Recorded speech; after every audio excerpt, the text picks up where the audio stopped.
नमस्कार आप सभी को। मैं हूं Deepam Kulshreshtha and this is SciFi. Welcome to the second part of the first chapter of exploration text book.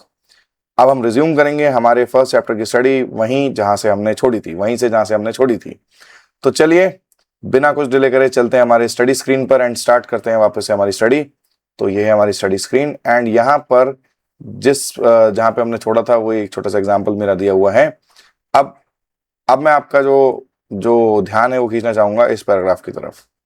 यहाँ से ये पैराग्राफ आगे बढ़ता है और आगे यहाँ पहुंचता है, यहाँ एंड होता है। अब बात क्या बोली जा रही है इस पूरे पैराग्राफ में कि साइंस को इजी करने के लिए और साइंस को थोड़ा ज़्यादा प्रिसाइज करने के लिए हम मैथमेटिक्स की हेल्प लेते हैं।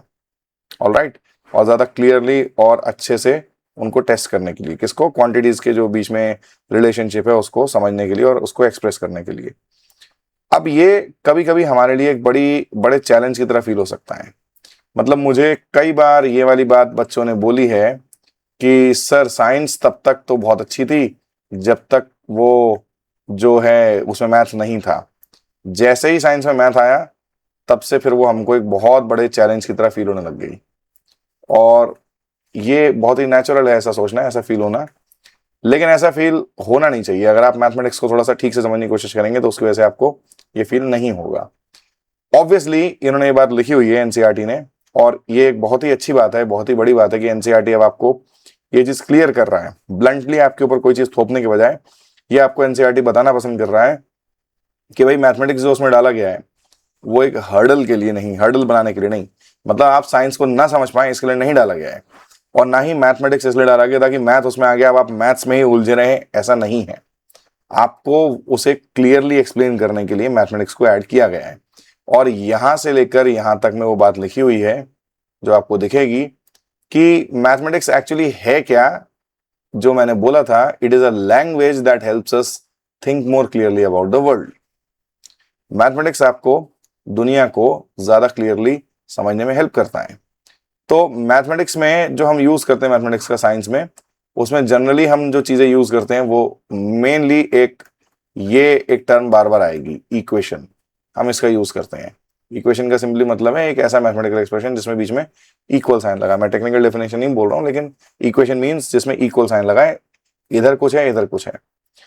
अब इसका यूज हम करते हैं तो भाई फिजिक्स तो 100% इक्वेशन से भरी पड़ी है। एक एग्जांपल इन्होंने यहां दिया है कि आप मोशन से रिलेटेड डिस्टेंस है, टाइम है, उसके अलावा वेलोसिटी है, इन सब में आपस में जो रिलेशंस हैं उनको इक्वेशंस के फॉर्म में क्लियर करते हैं। बहुत सीधी सी बात है। अब केमिस्ट्री में कहाँ इक्वेशंस हो सकती हैं? मैं केमिकल इक्वेशन की बात नहीं कर रहा हूँ, मैथमेटिकल इक्वेशंस की बात कर रहा हूँ। केमिस्ट्री में इक्वेशन जनरली आती हैं, एक पूरी ब्रांच है केमिस्ट्री की जिसका नाम है केमिकल काइनेटिक्स। तो केमिकल काइनेटिक्स जो स्टडी करता है वो स्टडी करता है रेट ऑफ रिएक्शंस को।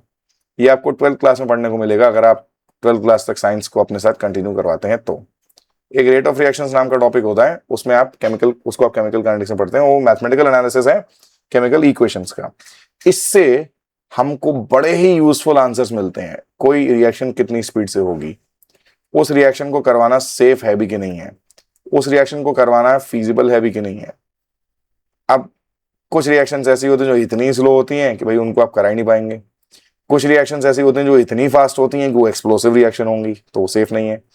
तो रिएक्शंस की स्पीड जानना हमारे लिए जरूरी है, जो काम हमको करके देता है मैथमेटिकल एनालिसिस। फिर उसके बाद बायोलॉजी का इन्होंने एक एग्जांपल दिया हुआ है। ये सारे एग्जांपल्स इस पूरे पैराग्राफ में लिखे हुए हैं, आप जरूर पढ़िए इसको। बायोलॉजी का एक एग्जांपल दिया है कि पॉपुलेशन ग्रोथ के बारे में आपको बताता है मैथमेटिक्स। पॉपुलेशन ग्रोथ किसकी? ऑब्वियसली ऑर्गेनिजम्स की। और स्पेशली हम ये जो पॉपुलेशन ग्रोथ है इसका यूज करते हैं जब हम जर्म्स की पॉपुलेशन ग्रोथ की बात कर रहे हैं। सपोज करिए किसी की बॉडी किसी एक पर्टिकुलर टाइप के वायरस या बैक्टीरिया से इन्फेक्ट होती है। अब वो बैक्टीरिया या वो वायरस कितने दिन में अपने द्वारा क्रिएट करी गई प्रॉब्लम की कितनी इंटेंसिटी बढ़ा देगा। जैसे कि कोविड-19 के टाइम पर ये हो रहा था कि अगर किसी इंसान को कोविड हुआ है और ही और she has been infected for 3 days, तो डॉक्टर्स बड़े इजीली इस बात को जज कर लेंगे कि भाई इसकी कंडीशन बहुत खराब हो चुकी होगी, इसे बहुत ही इंटेंस मेडिकल ट्रीटमेंट दिए जाने की जरूरत है। मतलब पॉपुलेशन ग्रोथ से आपको समझ में आ जाता है कि आपको कितनी मेडिसिन उस बेचारे पेशेंट को देनी है, उसके अलावा और आपको क्या इंटरवेंशन मतलब इलाज करने के लिए आपको और क्या क्या चीजें करनी है, ये सब आपको जो समझ में आता है ये आपको आता है पॉपुलेशन ग्रोथ से।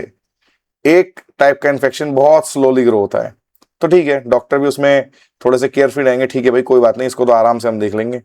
एक टाइप का इन्फेक्शन बहुत ही फास्ट ग्रो करता है जिसको एक्यूट इन्फेक्शन बोलते हैं, तो वैसे भी कोविड-19 was an acute respiratory syndrome, तो उस केस में हमारे जो मेडिकेशन होते हैं उनकी भी इंटेंसिटी बहुत बहुत ज्यादा होती है, मतलब एक हैवी मेडिकेशन देने पड़ते हैं। तो ये भी बायोलॉजी में इतनी बड़ी प्रॉब्लम कि किसी इंसान को मेडिसिन कितनी लेनी है, बीमारी कितनी फैल चुकी होगी, ये पता करना हमको किसने करके दिया, मैथमेटिक्स ने। तो मैथमेटिकल इक्वेशंस फिजिक्स में, केमिस्ट्री में, बायोलॉजी में बड़ी बड़ी प्रॉब्लम सॉल्व कर रहे हैं, और बड़ी बड़ी प्रॉब्लम्स क्या सॉल्व कर रहे हैं, बेसिकली पूरी पूरी साइंस को वही चला रहे हैं। तो इसीलिए ऑब्वियसली ये हर्डल तो नहीं हो सकते, साइंटिफिक प्रोसेस में तो हर्डल बिल्कुल भी नहीं हो सकते। और आपको यानी एज अ स्टूडेंट आप जो साइंस को पढ़ रहे हैं, और अब मैंने जो बताया था सेकेंडरी लेवल पे आप जो साइंस को पढ़ रहे हैं, तो उस टेक्निकलिटी को यानी मैथमेटिक्स को, साइंस में जो मैथमेटिक्स की टेक्निकलिटी है वो आपको इजीली समझ में आए, उसके लिए यहां पर एक पूरी डिटेल में इन्होंने एक बात बोली है।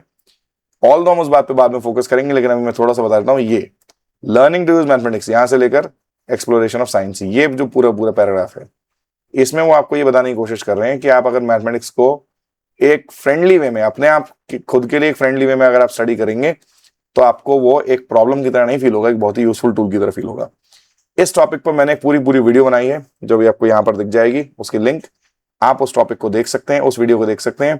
उस वीडियो को देखने का फायदा सिंपल सा ये होगा कि आपके सामने कोई भी न्यूमेरिकल आ जाए, I am talking about any numerical problem, आपके सामने जब भी कभी कोई न्यूमेरिकल आएगा, आप उसको एक सिंगल टेक्निक यूज करके, जो मैंने उस पूरी वीडियो में समझाने की कोशिश करी है, एक सिंगल ट्रिक बोल लीजिए, उस सिंगल ट्रिक को यूज करके आप उस पूरे कोई सा भी न्यूमेरिकल हो, कितना भी डिफिकल्ट, उसको सॉल्व कर पाएंगे।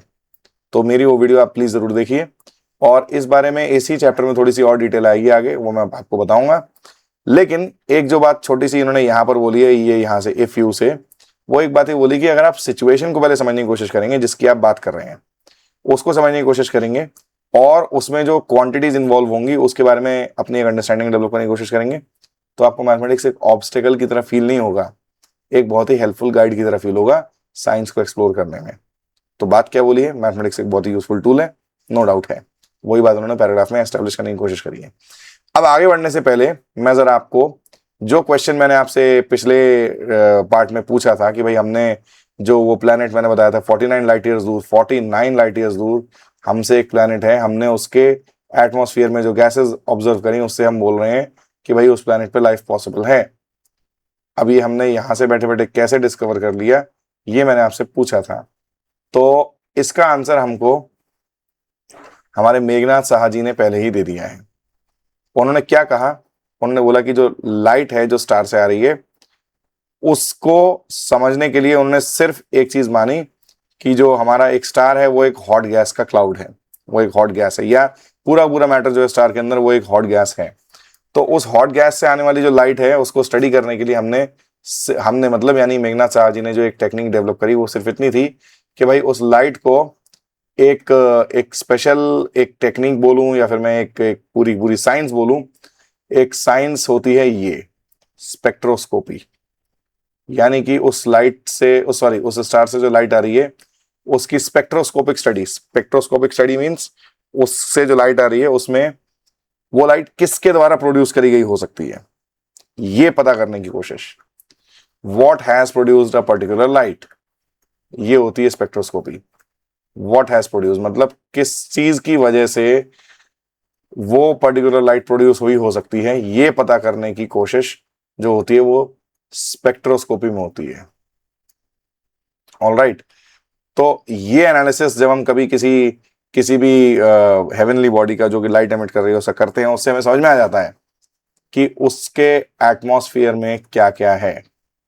एटमॉस्फेयर बोल लीजिए, या अगर वो एक स्टार है तो वो स्टार किस चीज का बना हुआ है, वो atmospheric composition, atmospheric and general composition.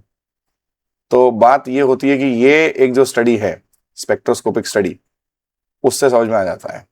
अब हमने क्या किया, हमने मतलब हमारे महान साइंटिस्ट लोगों ने क्या किया कि भाई ये रहा वो दूर प्लैनेट जो हमसे 49 लाइट ईयर्स दूर है, इससे कुछ लाइट हमारे पास आ रही है और अर्थ पे हमारे जो बड़े बड़े टेलीस्कोप्स हैं वो इस लाइट को रिसीव करते हैं।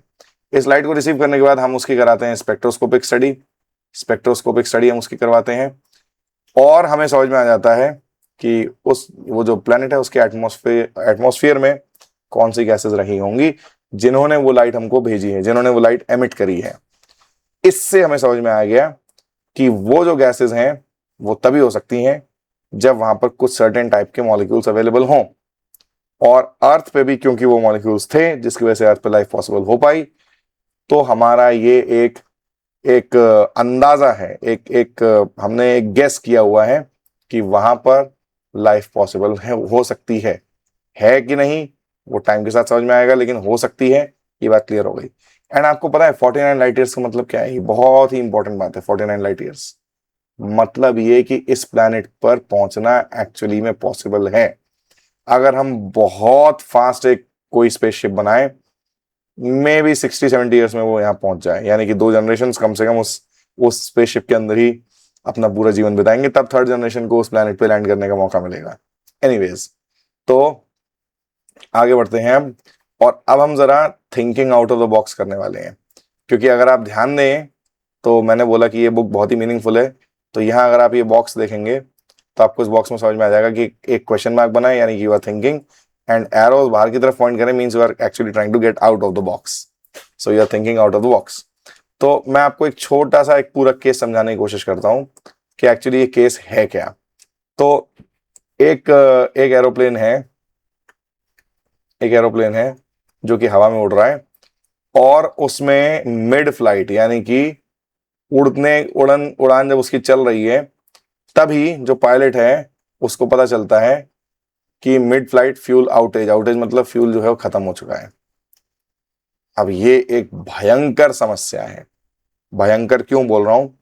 क्योंकि जब कभी ऐसा होता है तो पायलट को जो प्लेन है या तो वो क्रैश होगा, और अगर खुशकिस्मती हुई तो वो ग्लाइड करके लैंड कर जाएगा, जो कि इस केस में हुआ था।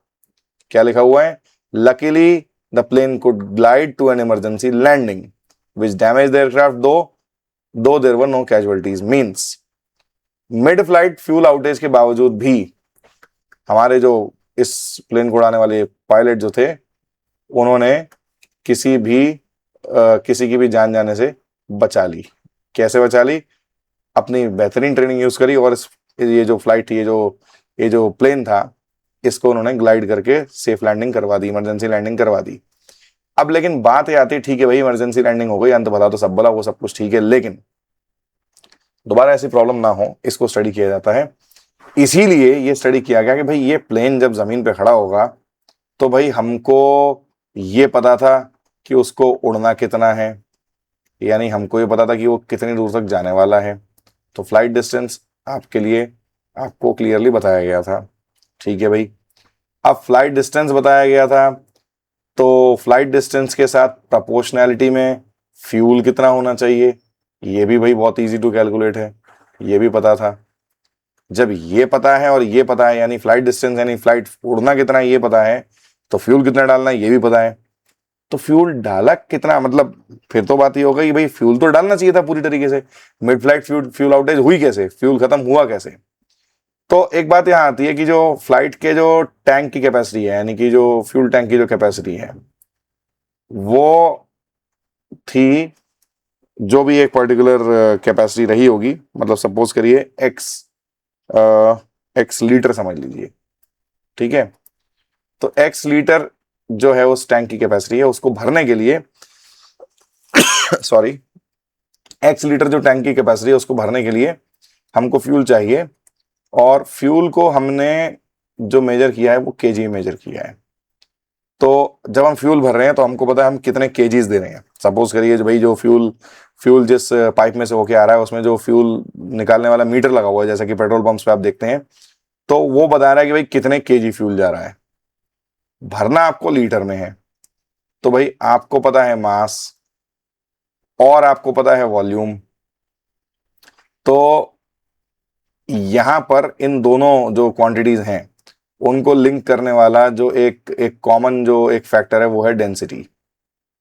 मतलब आपको अगर वॉल्यूम पता है कितनी वॉल्यूम आपको भरनी है और आपको पता है कितना मास आप भर रहे हैं, तो आपको डेंसिटी की जरूरत पड़ेगी, क्योंकि density is equal to mass by volume होता है। अब आपको वॉल्यूम पता है कितनी भरनी है, मास आपको पता है आपके पास कितना है, तो आप कितना मास आपको डालना है फ्यूल का, ये पता करने के लिए सिंपली आप जो डेंसिटी है फ्यूल की उसको मल्टीप्लाई कर दीजिए जितनी आपको वॉल्यूम चाहिए उससे। इससे आपको मालूम पड़ जाएगा कि आपको कितना फ्यूल देना था, ये आपको मालूम पड़ जाएगा फ्यूल का कितना मास आपको देना है।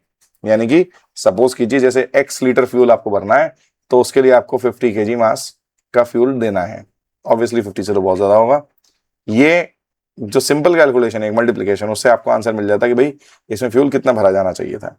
ठीक है, तो भाई ऐसा तो है नहीं कि जो फ्यूल भरने वाले लोग हैं उनको इतनी छोटी सी मैथमेटिक्स नहीं आती होगी। गलती यहां नहीं हुई कि वो मल्टीप्लाई नहीं कर पाए, गलती यहां हुई कि उनके सामने जो डेंसिटी थी फ्यूल की वो दी गई थी केजी पर मीटर क्यूब में या केजी पर लीटर में। केजी पर लीटर लिख देता हूं मैं इसको, मीटर क्यूब नहीं है वो, केजी पर लीटर में उनको डेंसिटी दी गई थी।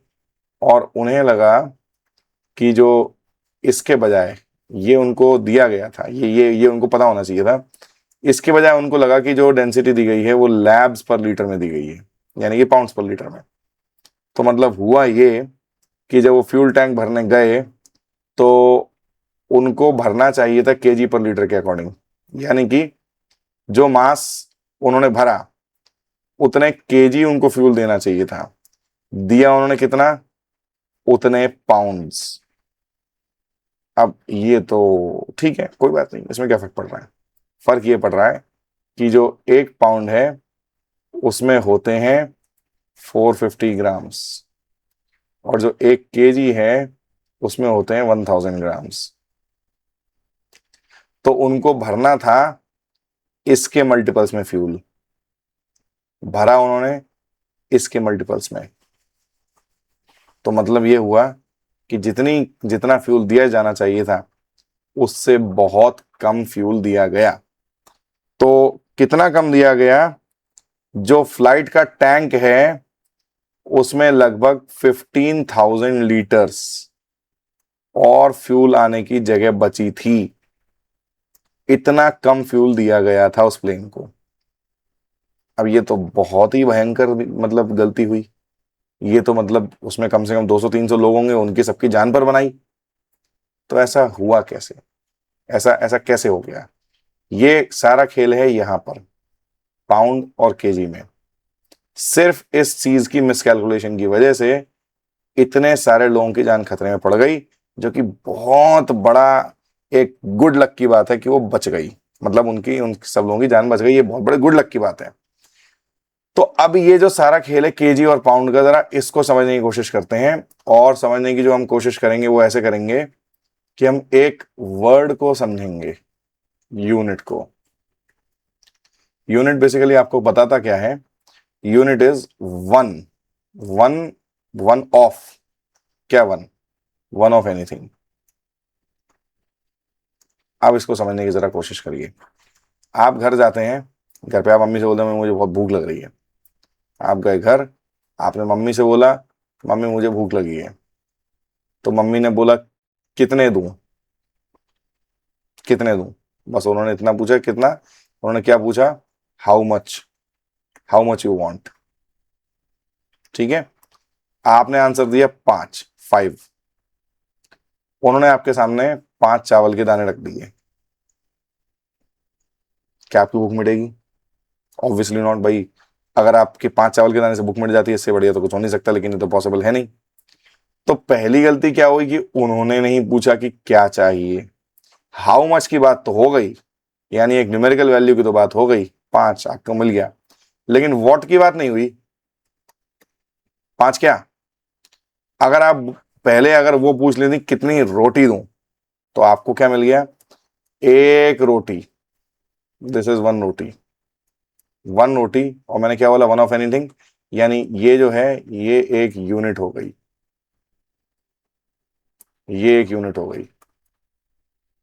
समझ में आई बात? तो यूनिट क्या है? यूनिट बता रहा है आपको कि आप किस चीज की बात कर रहे हैं, कौन सी क्वांटिटी की बात कर रहे हैं। सपोज मैं खड़ा हुआ हूं और मैं आपसे आके बोलूं कि माइन इज 6, या माइन की बजाय मैं बोलूं सिंपली माई इज 6, ठीक है, माई dash is 6 dash dash dash मैंने अभी लगाए हैं, मैं आपके सामने बोल रहा हूं कि माई इज 6, सिंपल। तो भाई मुझसे, मैं अपने आप से ये नंबर को एसोसिएट कर रहा हूं 6। क्या 6? किस चीज की बात कर रहा हूं? चलिए, यहां पर जैसे मम्मी ने पूछा नहीं था रोटी कितनी खाने में क्या चाहिए, और आपने बताया नहीं था क्या चाहिए, तो उसकी वजह से गड़बड़ हुई। इसी तरीके से मैं अब गड़बड़ कर रहा हूं। अगर मैं बोल दूं मेरा 6 है, तो मेरा 6 क्या है? मैं कौन सी चीज से इस नंबर को मैं एसोसिएट कर रहा हूं? भाई न्यूमेरिकल वैल्यू है मेरे पास, लेकिन न्यूमेरिकल वैल्यू का अकेले क्या करें? तो मैंने बोला माई हाइट इज 6। ठीक है, आपने बोला बहुत अच्छी बात है, आपकी हाइट होगी 6 सेंटीमीटर। पॉसिबल है क्या? ऑब्वियसली कोई इतना छोटा नहीं होता। मैंने नहीं नहीं 6 सेंटीमीटर नहीं, उससे ज्यादा है। तो बोला 6 किलोमीटर। भाई इंसान हूं, 6 किलोमीटर हाइट तो हो नहीं सकती, और फॉर दैट मैटर किसी ऑर्गेनिज्म की नहीं है। तो अब बात क्या है? पहली बात तो वॉट नहीं क्लियर किया गया, यानी हम कौन सी क्वांटिटी की बात कर रहे हैं। दूसरी बात, हम 6 सेंटीमीटर छोटे हो सकते हैं क्या? पॉसिबल नहीं है। 6 किलोमीटर बड़े हो सकते हैं क्या? पॉसिबल नहीं है। तो साथ में एक जो अप्रोप्रिएट यूनिट है वो होगी यहां पर 6 फीट। तो 6 फीट मुझे क्या बता रहा है कि मैं कितना लंबा हूं, मतलब जो भी सुन रहा है उसको एक अप्रोक्सीमेशन दे रहा है कि हाउ टॉल आई एम, इस बात का अप्रोक्सीमेशन दे रहा है। तो यूनिट मैंने बोला one of anything. One of anything के हैं दो पर्पज। एक तो वो बताता है कि हम कौन सी क्वांटिटी के बारे में बात कर रहे हैं, जैसे कि हमने यहां पर एस्टेब्लिश करा कि भाई रोटी की बात हो रही है कि चावल की बात हो रही है या हाइट की बात हो रही है, क्या, what quantity is being talked about, and approximate वो जो वैल्यू हमको मिली है वो अप्रोक्सीमेटली कितनी होगी। कितनी होगी मतलब, जैसे अगर मैं 6 फीट बोलूं तो मेरे सामने जो इंसान खड़ा हुआ है, जो इंसान मुझे देख रहा है, वो एक अंदाजा लगा पाएगा कि 6 फीट कितना होता होगा। वो अपने आप से कंपेयर करेगा या अपने हाथ को एक 1 फीट के डिस्टेंस पे रख के सोचेगा हाँ भाई इसके जितने बड़े 6।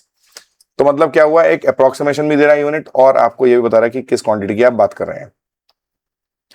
अब आप पिछले एग्जाम्पल पर जब वापस जाइए, इस पे रेडी टू गो बियॉन्ड पे, इससे आपको समझ में आ जाएगा कि यूनिट कितनी ज्यादा इंपॉर्टेंट है। अगर आप यूनिट गलत लेंगे तो आपका ये अप्रोक्सीमेशन गलत हो जाने वाला है, जो कि इस केस में हुआ। अप्रोक्सीमेशन क्या होना चाहिए था? अप्रोक्सीमेशन ये होना चाहिए था कि फ्यूल टैंक फुल भरा होना चाहिए था। फ्यूल टैंक फुल भरा होता तब अप्रोक्सीमेशन आपका अप्रोक्सीमेशन आपको कहां तक लेके जाए? आप क्या चाह रहे थे? Fuel tank should be filled full, fuel tank should have been full. जबकि हुआ क्या? हुआ ये कि 15,000 लीटर्स was empty। मतलब इतना खाली छूट गया सिर्फ इस वजह से क्योंकि आपने अप्रोक्सीमेशन गलत लिया, यूनिट की गलती की वजह से।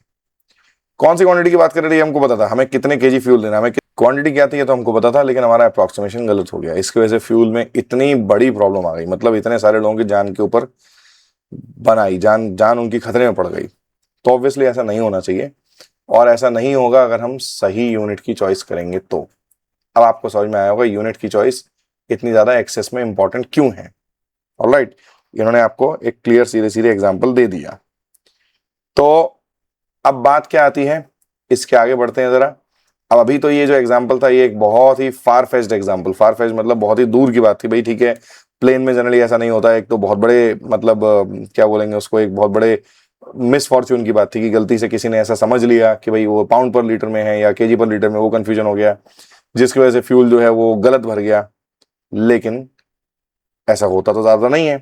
तो हम सोचेंगे ठीक है ऐसी चीजें तो कोई बात नहीं, कोई बहुत बड़ी बात नहीं हुई, ठीक है, मतलब ऐसा बहुत रेयरली होता है, सालों में कभी एक आध बार होता है। इसीलिए हमको हो सकता है यूनिट का ध्यान रखने की जरूरत इतनी ज्यादा ना पड़े। जी नहीं, यूनिट का ध्यान रखने की जरूरत हमको डेली बेसिस पर है। डेली बेसिस पर हमको कैसे है वो हमको मालूम पड़ रहा है इस सेकंड बॉक्स से, second threads of curiosity box से। तो अब हमें क्या बताया जा रहा है कि हम चावल, सब्जियां, ये हम सब हर रोज खरीदते हैं और हम ये चाहते हैं कि 1 किलोग्राम, सपोज करिए आप 1 किलोग्राम चावल एक जगह से ले रहे हैं, सपोज कीजिए आपने 1 kg ऑफ राइस लिया किसी एक जगह से, तो आप ऑब्वियसली चाहेंगे, सपोज करिए आपने उसको ग्वालियर से लिया है, फ्रॉम ग्वालियर, तो आप जरूर चाहेंगे कि वो 1 kg राइस भोपाल में भी 1 kg का ही रहे।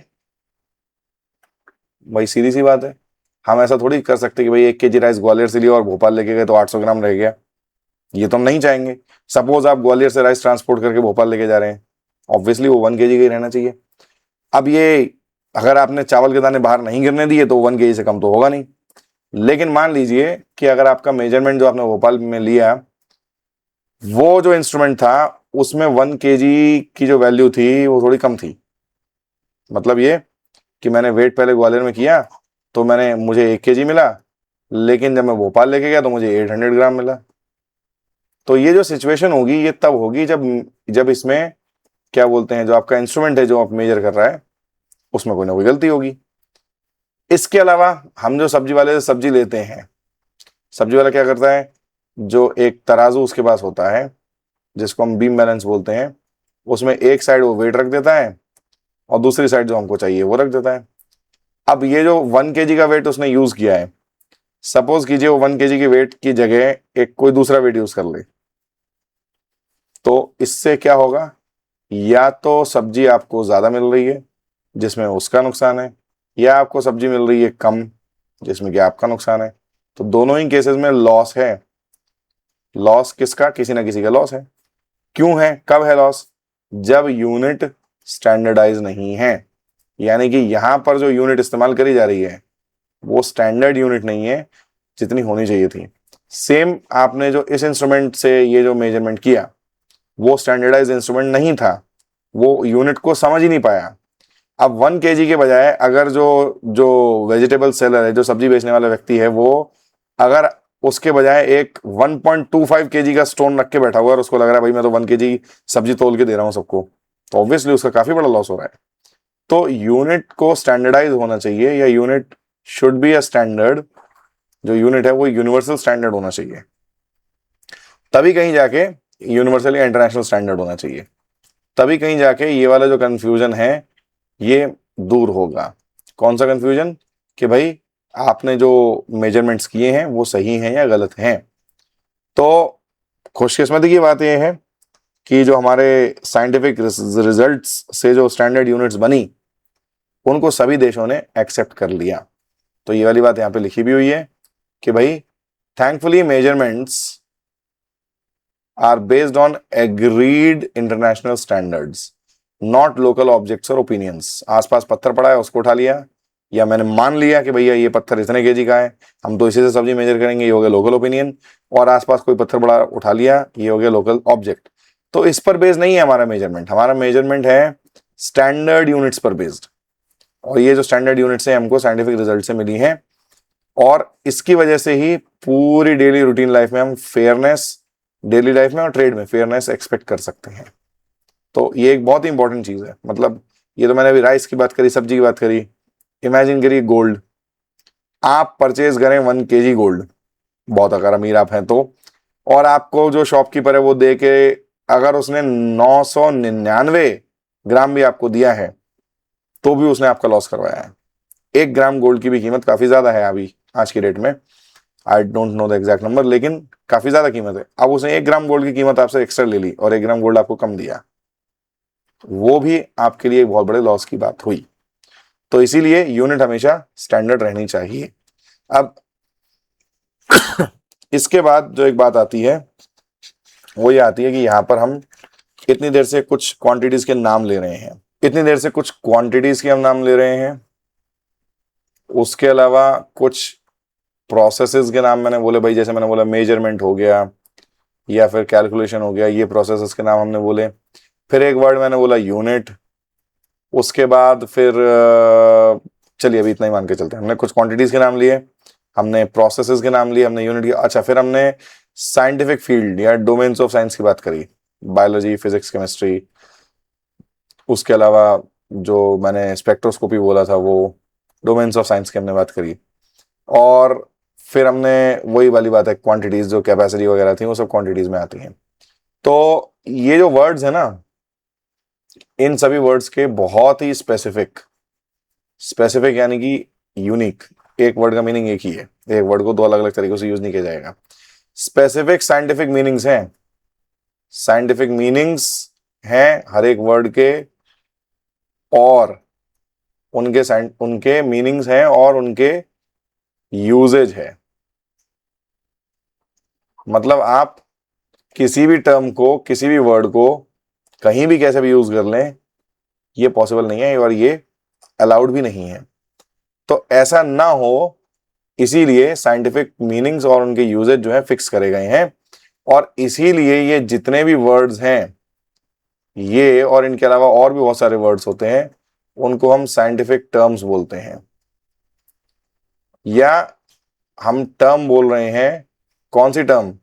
ऐसी टर्म जिसका साइंटिफिक मीनिंग क्लियर है, जिसके लिए हमने साइंटिफिक मीनिंग और यूजेज क्लियर करके रखा है।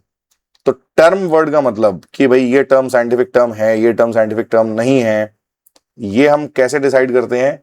जब उसका जो, यानी इन वर्ड्स में से जिस भी वर्ड का मीनिंग साइंटिफिकली फिक्स्ड है और यूजेज फिक्स्ड है, तो वो साइंटिफिक टर्म हुई। अगर फिक्स नहीं है तो वो साइंटिफिक टर्म नहीं हुई। स्पेसिफिक के साथ साथ आप फिक्स्ड भी बोल सकते हैं और एक यूनिक भी बोल सकते हैं। Fixed, specific, scientific meaning and usages. तो अगर उस पर्टिकुलर टर्म की का साइंटिफिक मीनिंग ही पता नहीं है हमें, साइंटिफिक मीनिंग कुछ होता है कि नहीं होता, या उसकी साइंटिफिक यूजेज हमको नहीं पता, तो हम उसको टर्म नहीं बोल सकते, या साइंटिफिक टर्म नहीं बोल सकते। उसको टर्म सिर्फ तब बोला जाएगा जब उसका साइंटिफिक मीनिंग या साइंटिफिक यूजेज हमको, दोनों ही चीजें एक्चुअली, अगर मीनिंग क्लियर होगा तभी यूजेज उसकी क्लियर होगी। फॉर एग्जाम्पल, अगर मैं बोल दूं आपके सामने, अगर मैं बोल दूं fashion, this is not a scientific term. Fashion is not a scientific term.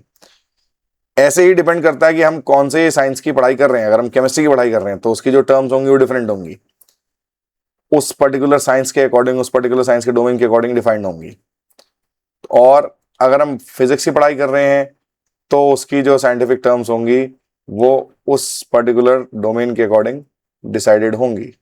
Domain specific होती हैं जो साइंटिफिक टर्म्स होती हैं। तो साइंटिफिक टर्म्स और कोई भी टर्म जो है, दो कंडीशंस नेसेसरी हैं, एक तो मीनिंग और यूजेज, उसका साइंटिफिकली डिफाइंड होना चाहिए, अदरवाइज वो टर्म साइंटिफिक नहीं कहलाएगी। तो ये भी यहाँ पर एक जगह दिया हुआ है कि टर्म किससे कहते हैं। हम जो वर्ड यूज करते हैं साइंस में, उसमें टर्म जो है वो कब आता है, वो टर्म कब कहलाता है। तो अब इसके बाद जो बात आती है वो बात ये आती है कि अब नेक्स्ट पैराग्राफ में क्या बात लिखी गई है। और जैसा मैं बार बार बोल रहा हूँ, ये बुक बहुत ही मीनिंगफुल बनाई गई है, तो इसमें हर एक पैराग्राफ को डीपली स्टडी करने की हमें जरूरत है ही है। अब एक जो बार बार हमारे सामने एक वर्ड आता है साइंस में, उस वर्ड के बारे में हम बात करेंगे। और उसके पहले हम एक छोटी सी बात और करेंगे कि साइंटिफिक मेथड क्या होता है, वो मैं आपको बताऊंगा। लेकिन उस साइंटिफिक मेथड का यहाँ पर ये जो 3 लाइन्स हैं, उसमें उसका एक यूज लिखा है। बेसिकली वो हमें मदद करता है काहे के लिए? जानने के लिए। क्या जानने के लिए? कुछ भी जानने के लिए साइंटिफिक जो मेथड है हमको मदद करता है। ये यहां से यहां तक लिखा हुआ है।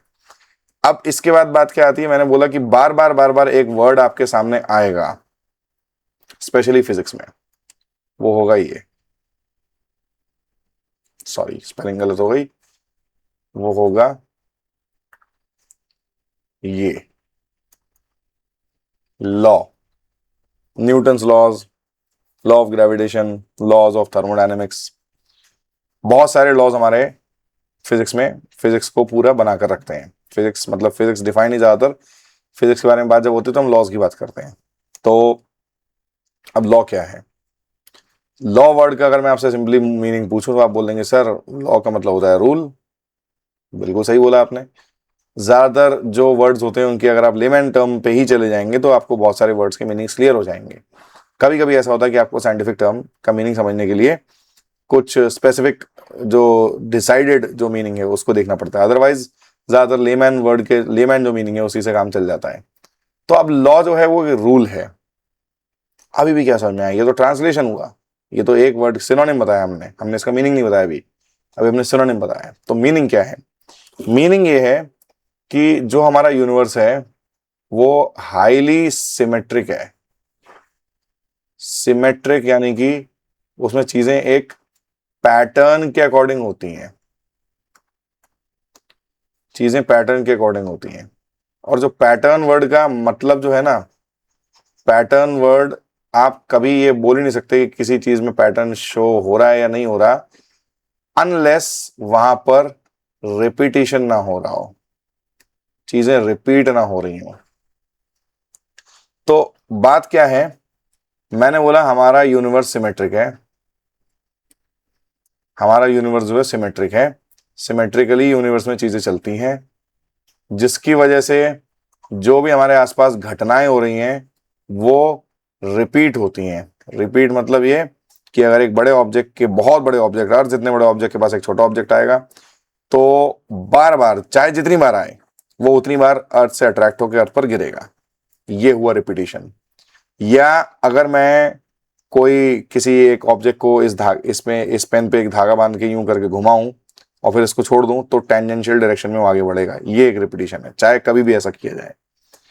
तो इसी तरीके से जो चीजें हैं, या जैसे अगर हम बात करें भाई जो हीट है वो हॉट से कोल्ड की तरफ ट्रैवल करती है, ये एक रेपिटेशन है। रेपिटेशन मतलब आप जितनी बार हीट को ट्रैवल होते हुए देखेंगे वो हर बार एक ही पैटर्न रिपीट करेगी। क्या पैटर्न? कि वो हॉट से कोल्ड की तरफ जाएगी। आप जितनी बार एक छोटे ऑब्जेक्ट को और जितने बड़े ऑब्जेक्ट की तरफ आता हुआ देखेंगे वो हर बार एक हरकत रिपीट करेगा। क्या रिपीट करेगा? कि वो अर्थ के ऊपर गिरेगा। तो रिपीट तो चीजें हो रही हैं, और रिपीट हो रही हैं तो रिपीट होती हुई चीजें एक पैटर्न रिवील करती हैं।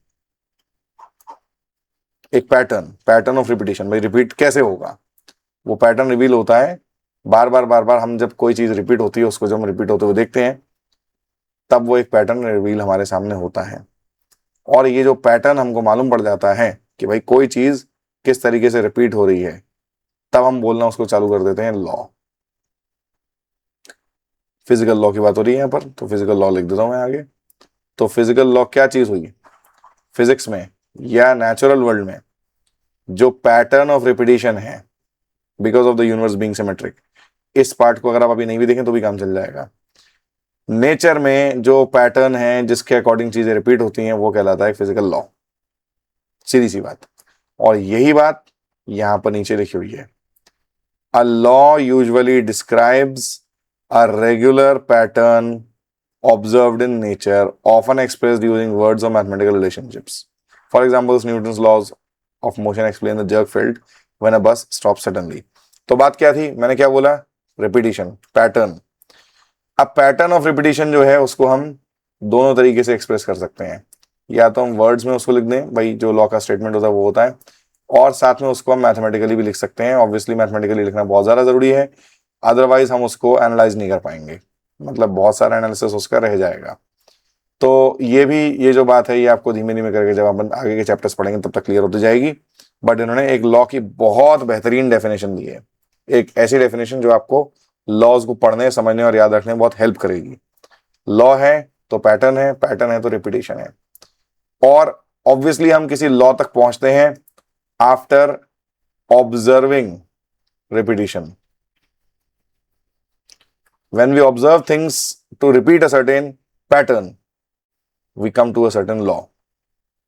हम कोई एक घटना को रिपीट होते हुए देखते हैं एक पैटर्न के अकॉर्डिंग। जब कभी ऐसा होता है तो हम बोल देते हैं भाई हमने एक लॉ डिस्कवर कर लिया, एक नए लॉ तक हम पहुंच गए हैं। अब इसके बाद जो नेक्स्ट वर्ड आता है वो आता है थ्योरी।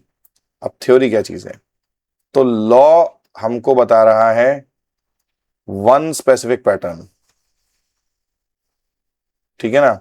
एक लॉ से आपको एक स्पेसिफिक पैटर्न मालूम पड़ रहा है। किसी भी कोई भी जो घटना हो रही है उस घटना से रिलेटेड वन स्पेसिफिक पैटर्न जो है वो हमको लॉ से मालूम पड़ रहा है। ठीक है, बहुत अच्छी बात है, बहुत ही यूजफुल चीज है। कोई भी घटना हो रही है उससे रिलेटेड जो भी रिपीटिशन के पैटर्न है वो हमको उसके लॉ से मालूम पड़ रहे हैं, या हमने उसको लॉ के फॉर्म में लिख दिया है। थ्योरी जो है, थ्योरी एक स्टेप और आगे का काम है। क्या है एक स्टेप आगे काम, कि वो कई सारे उस पर्टिकुलर चीज से रिलेटेड जितने लॉज होंगे उनका सबका कलेक्शन होगी। यानी कि एक थ्योरी एक ज्यादा डिटेल्ड डिस्क्रिप्शन है किसी एक पर्टिकुलर फिनोमेना का। तो डिस्क्रिप्शन ऑफ अ फिनोमेना मतलब क्या हुआ कि अगर मैं बात करूं थ्योरी ऑफ रिलेटिविटी की, तो थ्योरी ऑफ रिलेटिविटी में खुद में अपने आप में दो लॉज हैं अंदर। जब कभी आप उसको पढ़ेंगे तो आपको समझ में आएगा कि थ्योरी ऑफ रिलेटिविटी में लॉज क्या है। मैं बता देता हूँ रफली कि पहला लॉ तो है कि भाई लाइट की स्पीड कांस्टेंट रहती है और उससे ज़्यादा किसी की स्पीड हो नहीं सकती। और दूसरा लॉ है कि भाई जो फिजिक्स के लॉज हैं, फिजिक्स के जो मतलब लॉज के बारे में एक लॉ है कि फिजिक्स के लॉज हर एक फ्रेम ऑफ रेफरेंस में सेम रहते हैं। तो थ्योरी ऑफ रिलेटिविटी के अंदर दो लॉज हैं, ठीक है ना। तो थ्योरी का क्या काम है, एक पूरे फिनोमेनन को डिस्क्राइब करना, जिसमें कि जिसकी प्रोसेस में in the process of which it might give you the reason for the laws, in the process of which it will give you the reason for the laws, it will give the reasoning behind, मतलब आपको बताएगा कि भाई ये law अगर ऐसा है, हमने अगर ऐसा ऑब्जर्व किया है तो हमने ऐसा क्यों ऑब्जर्व किया है। तो एक तो बात क्या हुई कि it is a bigger description. Law क्या बता रहा है, एक सिंगल हैपनिंग के पैटर्न ऑफ रेपिटेशन के बारे में बात कर रहा है। थ्योरी क्या बता रही है, थ्योरी उस पर्टिकुलर फिनोमेना से रिलेटेड जितने सारे लॉज हैं उनका सबका कलेक्शन है और वो उस पूरे फिनोमेना को डिस्क्राइब कर रही है। मेरे ख्याल से आपको मेरी बात समझ में आई होगी। जैसे कि हम न्यूटन्स लॉज की बात करते हैं, न्यूटन्स 3 लॉज ऑफ मोशन की जब हम बात करते हैं तो हम उसको न्यूटन्स थ्योरी नहीं बोलते, क्योंकि भाई जो 3 लॉज ऑफ मोशन है वो अपने आप में ही पूरी तरह से कंप्लीट नहीं है भाई, वो पूरी बात बताने के लिए, तो इसीलिए उनको न्यूटन्स लॉज बोला गया है, न्यूटन्स लॉज। और इसके बाद जब हमने और बहुत सारे लोगों ने इसमें कॉन्ट्रीब्यूशंस दिए, न्यूटन्स लॉज के साथ साथ और बहुत सारी चीजें डेवलप हुई, तो हमने उसको बोल दिया theory of classical mechanics. Classical mechanics मतलब जो हमारे आसपास बड़े बड़े ऑब्जेक्ट्स रखे हैं, जैसे पेन, कंप्यूटर, इन सब चीज़ों को जब अगर कोई फेंके, वैसे तो मैं फेंकने नहीं दूंगा अपने कंप्यूटर को किसी को भी, तो वो कैसे बिहेव करेंगे, कैसे चीज़ें वो आगे बढ़ेंगी, ये जो सब कुछ है वो क्लासिकल मैकेनिक्स में आता है। तो थ्योरी ऑफ क्लासिकल मैकेनिक्स क्या है, जो पूरी क्लासिकल मैकेनिक्स को डिस्क्राइब करेगा। उसके अंदर न्यूटन के 3 लॉज हैं, न्यूटन के 3 लॉज हैं, प्लस उसके साथ साथ जो ब्रेकिस्टोक्रोन जो प्रिंसिपल है, ब्रेकिस्टोक्रोन कर्व होता है एक मैं बहुत ही एक रैंडम मेरे दिमाग में बात आई तो मैंने आपको बता दी। ब्रेकिस्टोक्रोन बोलते हैं, कुछ ब्रेचिस्टोक्रोन बोलते हैं, कुछ और भी दूसरे तरीके से बात करते हैं, ये हो गया। या इसके अलावा जो energy explanation of classical mechanics, मतलब बहुत सारी चीजों को मिलाकर एक पूरी थ्योरी बनती है। तो थ्योरी के बारे में मैंने एक बात और लिखी है, लॉज के पीछे का रीजन बताती है। एक तो सारे लॉज का कलेक्शन है, मैं इधर लिख भी देता हूं, theory is equal to collection and reason of laws related to a phenomena. मतलब कि एक जो थ्योरी है वो एक पर्टिकुलर फिनोमेना से रिलेटेड जो सारे लॉज हैं उनको एक्सप्लेन भी करती है और उनका पूरा कलेक्शन भी है। अब एक्सप्लेन करने की बात आ रही है, रीजन की बात आ रही है, तो रीजन किसी लॉ का जो बताएगी थ्योरी, वो कैसे बताएगी। किसी लॉ का रीजन अगर किसी थ्योरी ने बताया तो वो कैसे बताया। अगर हमने बोला कि भाई न्यूटन्स फर्स्ट लॉ है कि भाई objects tend to remain in the same state of motion unless acted upon by an external force, external unbalance force, तो भाई एक ऑब्जेक्ट तब तक नहीं चलेगा जब तक उस पर फोर्स नहीं लगता। तो फिर अब पूछा जाए ऐसा क्यों है, तो ऐसा क्यों है इसके लिए हम पूरी थ्योरी पढ़ेंगे, न्यूटन ने जो 3 लॉ से रिलेटेड थ्योरी दी हुई है, और उस थ्योरी में रीजन दिया होगा। रीजन किसका दिया होगा, न्यूटन के फर्स्ट लॉ का, बट रीजन का एक बेसिस भी होगा। वो जो बेसिस ऑफ रीजन होगा उसको बोला जाएगा, उसको क्या बोला जाएगा, उसको एक प्रिंसिपल बोला जाएगा। तो बेसिस ऑफ रीजन क्या है, प्रिंसिपल है। प्रिंसिपल का मतलब क्या है, जो एक बड़ा आइडिया है, बहुत बड़ा आइडिया हमने पूरे यूनिवर्स के लिए डिस्कवर करके रखा हुआ है, वो एक प्रिंसिपल हो गया। ऑब्वियसली प्रिंसिपल भी एक लॉ है, मतलब प्रिंसिपल एक लार्जर पर्सपेक्टिव में, बिगर पर्सपेक्टिव में एक लॉ है, लेकिन प्रिंसिपल उसको इसलिए बोल देते हैं क्योंकि वो एक प्रिंसिपल बहुत सारे अलग अलग फील्ड्स में अप्लाई होता है। जैसे law of conservation of energy की बात करें तो law of conservation of energy पूरी दुनिया को गवर्न करता है, पूरी जितनी एनर्जी एक से दूसरी जगह ट्रैवल कर रही है वो सब law of conservation of energy की मदद से ट्रैवल कर रही है। अब law of conservation of energy की वजह से हमने ये चीज हमने क्या बोलते हैं, एक पैटर्न हमने रिपीट होता हुआ फील करा कि भाई जो एनर्जी है वो, यानी ये जो हीट है वो हॉट से कोल्ड की तरफ जा रही है जब तक एक बैलेंस मेंटेन नहीं हो गया है। तो ये भी law of conservation of energy based है, ठीक है ना, या एनर्जी के neither be created nor be destroyed उस पर ही बेस्ड है। तो प्रिंसिपल क्या हुआ, बेसिस ऑफ रीजन, कि भाई किसी लॉ का रीजन, कोई लॉ क्या है, पैटर्न ऑफ रिपीटेशन। अब पैटर्न अगर रिपीट हो रहा है तो वो बार बार क्यों रिपीट हो रहा है, इस पर्टिकुलर प्रिंसिपल की वजह से। तो प्रिंसिपल भी क्या एक लॉ है, बिल्कुल एक लॉ है, प्रिंसिपल एक बड़ा लॉ है और वो बताता है कि जो छोटे, मतलब छोटा और बड़ा तो क्या बोलूं, प्रिंसिपल एक ब्रॉडर पर्सपेक्टिव में एक लॉ है। वो बताता है कि एक पर्टिकुलर कंडीशन में कोई अगर पैटर्न रिपीट हो रहा है तो क्यों रिपीट हो रहा है, और उन सभी जो पैटर्न्स ऑफ रिपीटिशन है उनका कलेक्शन थ्योरी हो गई। मेरे ख्याल से आपको मैंने ये चीज क्लियर कर दी है। आप चाहें तो मैं दोबारा लिख देता हूं। हमने पहले बोला, अब प्रिंसिपल से नीचे की तरफ चलते हैं। प्रिंसिपल क्या है, ब्रॉडर लॉ या more universal of a law, more universal observation. हमने पूरे जितनी जो पॉसिबिलिटीज हैं वो हर एक पॉसिबिलिटी में हमने इस ऑब्जर्वेशन को सही पाया। एक मोर यूनिवर्सल ऑब्जर्वेशन हो गई प्रिंसिपल, ठीक है, which serves as a basis of a reason of law, जो कि एक लॉ के रीजन को बताते हुए आपको ये एक्सप्लेन करेगा कि वो लॉ ऐसा है तो क्यों है। Of serves as a basis of a reason of a law, मतलब एक लॉ का कारण जो है वो, मतलब लॉ ऐसा क्यों है उसको एक्सप्लेन करेगा प्रिंसिपल। अब एक तो which serves as a basis for a reason of law, अब लॉ क्या है, लॉ है पैटर्न ऑफ रिपीटिशन। अभी इतनी देर से हम बात कर रहे थे पैटर्न है। तो अब हमने क्या करा, हमने बोला कि ठीक है एक काम करते हैं, इस पैटर्न को और इस रीजन को दोनों को एक साथ रख देते हैं। तो बन गया फुल डिस्क्रिप्शन किस चीज का, उस पर्टिकुलर सिचुएशन का, उस पर्टिकुलर पूरे फिनोमेनन का एक पूरा डिस्क्रिप्शन बन गया। डिस्क्रिप्शन में क्या क्या है, एक तो सारे पैटर्न्स हैं उस पर्टिकुलर किसी भी चीज से रिलेटेड, जैसे कि भाई हीट ट्रांसफर से रिलेटेड सारे लॉज उसमें आ गए, पैटर्न सारे के सारे आ गए, प्लस इन सभी चीजों की जो रीजनिंग थी, रीजंस उसमें आ गए। तो ये जो डिस्क्रिप्शन है ये कहलाएगा theory. I hope I made my self clear. Theory क्या है, लॉ क्या है, प्रिंसिपल क्या है, वो मैंने एक्सप्लेन आपको कर दिया है। अब एक बात इसमें और आती है, principles broader ideas applicable almost everywhere, theories are accepted but are always under scrutiny. Principle का मतलब है हिंदी में सिद्धांत, सिद्धांत मतलब सिद्ध हो चुका है कि इसके आगे हम अभी तक नहीं बढ़ पा रहे हैं, सिद्ध अंत, सिद्धांत कहते हैं प्रिंसिपल को हम।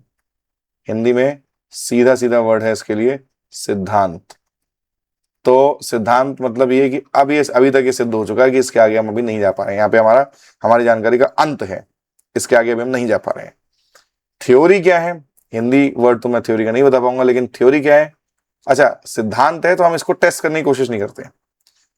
कोशिश इसलिए नहीं करते क्योंकि हमने जनरली इसको कभी टूटता हुआ पाया ही नहीं है, तो इसीलिए हम इसको टेस्ट करने की कोशिश करते ही नहीं है, टेस्ट करने की कोशिश नहीं करते। लेकिन इसके बेसिस पे जो हमने अंडरस्टैंडिंग डेवलप करी है वो है थ्योरी। इसको हम पूरे समय टेस्ट करते रहते हैं कि भाई कहीं ऐसा तो नहीं कि हम कुछ जरूरत से ज्यादा इजीली इसको समझने की कोशिश कर रहे हैं, या ऐसा तो नहीं कहीं कुछ रह तो नहीं गया। ये इसलिए theory is always under scrutiny, theory को हमेशा टेस्ट करते रहा जाता है। और एक और बात क्या लिखी हुई है, जो लॉज हैं, अभी हाँ इस बात को मैं बोलता हूं, पहले मैं इसको कंप्लीट कर लूं, is always under scrutiny. I hope this is now clear. A theory is always under scrutiny as it is only our understanding. ये सिर्फ हमारी ही अंडरस्टैंडिंग की हम बात कर रहे हैं। हमारी अंडरस्टैंडिंग किसकी? किसी यूनिवर्सल फिनोमेना की जिसके कुछ प्रिंसिपल्स हैं। तो हम अपनी अंडरस्टैंडिंग को टेस्ट करते रहते हैं, हम इस प्रिंसिपल को टेस्ट नहीं करते। प्रिंसिपल के लिए हमने एक्सेप्ट कर लिया कि भाई ये तो क्लियर है, ये तो पक्का है, इसमें कोई शक की बात नहीं है। लेकिन उससे हमने क्या समझा, इसको हम टेस्ट करते रहते हैं, थ्योरी को हम टेस्ट करते रहते हैं। चलिए, अब बात आई, हमने क्या क्या पढ़ लिया? हमने पढ़ लिया कि थ्योरी क्या चीज होती है, हमने पढ़ा प्रिंसिपल क्या चीज होती है, और हमने पढ़ा कि भाई, हमने सीखा कि एक लॉ हम किस चीज को कहते हैं। ये जो तीनों चीजें हैं, इनका एक अल्टीमेट यूज जो है, यूज यानी कि हम इनको उपयोग किस चीज के लिए करते हैं।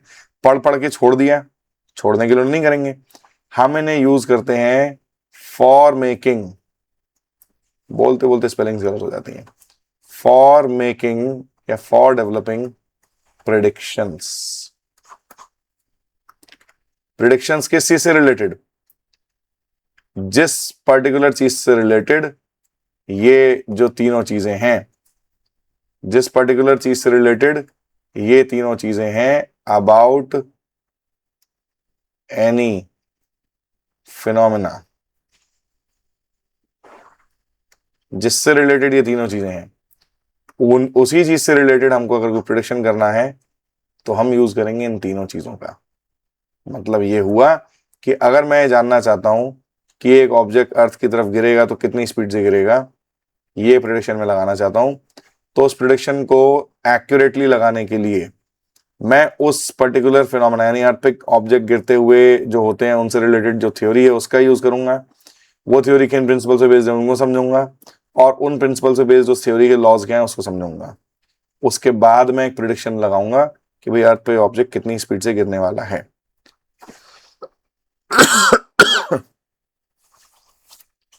मेरे ख्याल से आपको मेरी बात क्लियर हुई होगी। मैंने क्या बोला कि हम प्रिडिक्शन लगाएंगे किस चीज से रिलेटेड, किस चीज में, जो भी फिनोमेना है हमारे आसपास उस चीज में हम एक प्रिडिक्शन लगाएंगे। प्रिडिक्शन मतलब एक, हम पहले से ही एक कंडीशन सोचने की कोशिश करेंगे कि भाई ऐसा होता होगा। तो ऐसा होता होगा का जवाब हमको मिलेगा जब हम उस पर्टिकुलर चीज की थ्योरी ढंग से समझेंगे, उसको समझने के बाद हम उसके जो प्रिंसिपल्स हैं उनको समझेंगे, और उन पर प्रिंसिपल से बेस्ड जो लॉज हैं उनको हम अप्लाई करेंगे। तो अब प्रिडिक्शन के साथ एक अच्छी बात है कि प्रिडिक्शन अगर सही प्रूव हो गया, बहुत बढ़िया, कोई प्रॉब्लम नहीं है, ऑलराइट, बहुत ही बढ़िया, कोई दिक्कत नहीं।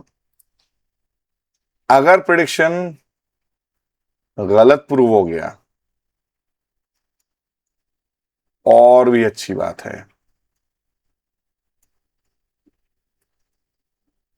मेरी बात समझ में आई आपको? दुनिया में एकमात्र ऐसा इंसान जो हारने पे या गलत प्रूव होने पे खुशी मनाता है वो है साइंटिस्ट। साइंटिस्ट्स हर जिस फील्ड से भी रिलेटेड होते हैं उससे रिलेटेड थ्योरीज पढ़ते हैं, उसके प्रिंसिपल्स पढ़ते हैं, उससे रिलेटेड लॉज पढ़ते हैं, और प्रिडिक्शंस अप्लाई करते हैं, और इन सब चीजों को अप्लाई करके प्रिडिक्शन लगाते हैं। प्रिडिक्शन लगाने के बाद अगर वो प्रिडिक्शन सही हो गया, ठीक है भाई, बहुत अच्छी बात है भाई, हमने सारी चीजें सही समझी है, कोई दिक्कत नहीं है। लेकिन अगर वो गलत प्रूव हो गया, भाई साहब, अब हमें मौका मिल गया कुछ नया डिस्कवर करने का। V is equal to I R जो है, इसको हम कहते हैं Ohm's law. George Simon Ohm करके एक साइंटिस्ट थे, उन्होंने ये लॉ दिया था। ये इलेक्ट्रिसिटी कैसे फ्लो होती है किसी सर्किट में उससे रिलेटेड है, V is equal to I R. इसकी पूरी जो थ्योरी है, V is equal to I R होता है, फिर रेजिस्टेंस का क्या मतलब होता है, फिर करंट की इस पर डिपेंडेंस ऐसी क्यों है, ये सारा कुछ है इसमें थ्योरी में, थ्योरी ऑफ इलेक्ट्रिसिटी। और इसका प्रिंसिपल, जो मेन प्रिंसिपल है, वो अगेन है law of conservation of energy. Conservation of energy पर ही बेस्ड है ये। इन तीनों चीजों को समझ के, थ्योरी, प्रिंसिपल, लॉ को समझ के, कोई अगर ओम्स लॉ यूज करके एक सर्किट डिजाइन करे, जैसे आपके घर में जो आप स्विच ऑन करके, स्विच को फ्लिप करके एक फैन और लाइट ऑन कर लेते हैं, वो सब ओम्स लॉ पे बेस्ड होते हैं सर्किट्स। एक सर्किट डिजाइन करे और प्रेडिक्ट करे कि भाई ये सर्किट एक पर्टिकुलर वे में काम करना चाहिए, कर जाए, कोई बात नहीं, खुशी की बात है, ठीक है, बहुत अच्छी बात है, हो गया काम, हमारा काम चल गया, आगे बढ़ो। नहीं कर पाए, बस वहीं से स्टडी चालू हो जाती है, वहीं से आपको एक मौका मिल जाता है कि हम अब आगे और समझने की कोशिश करेंगे। अब एक बात और बहुत इंपॉर्टेंट, मैंने बोला prediction.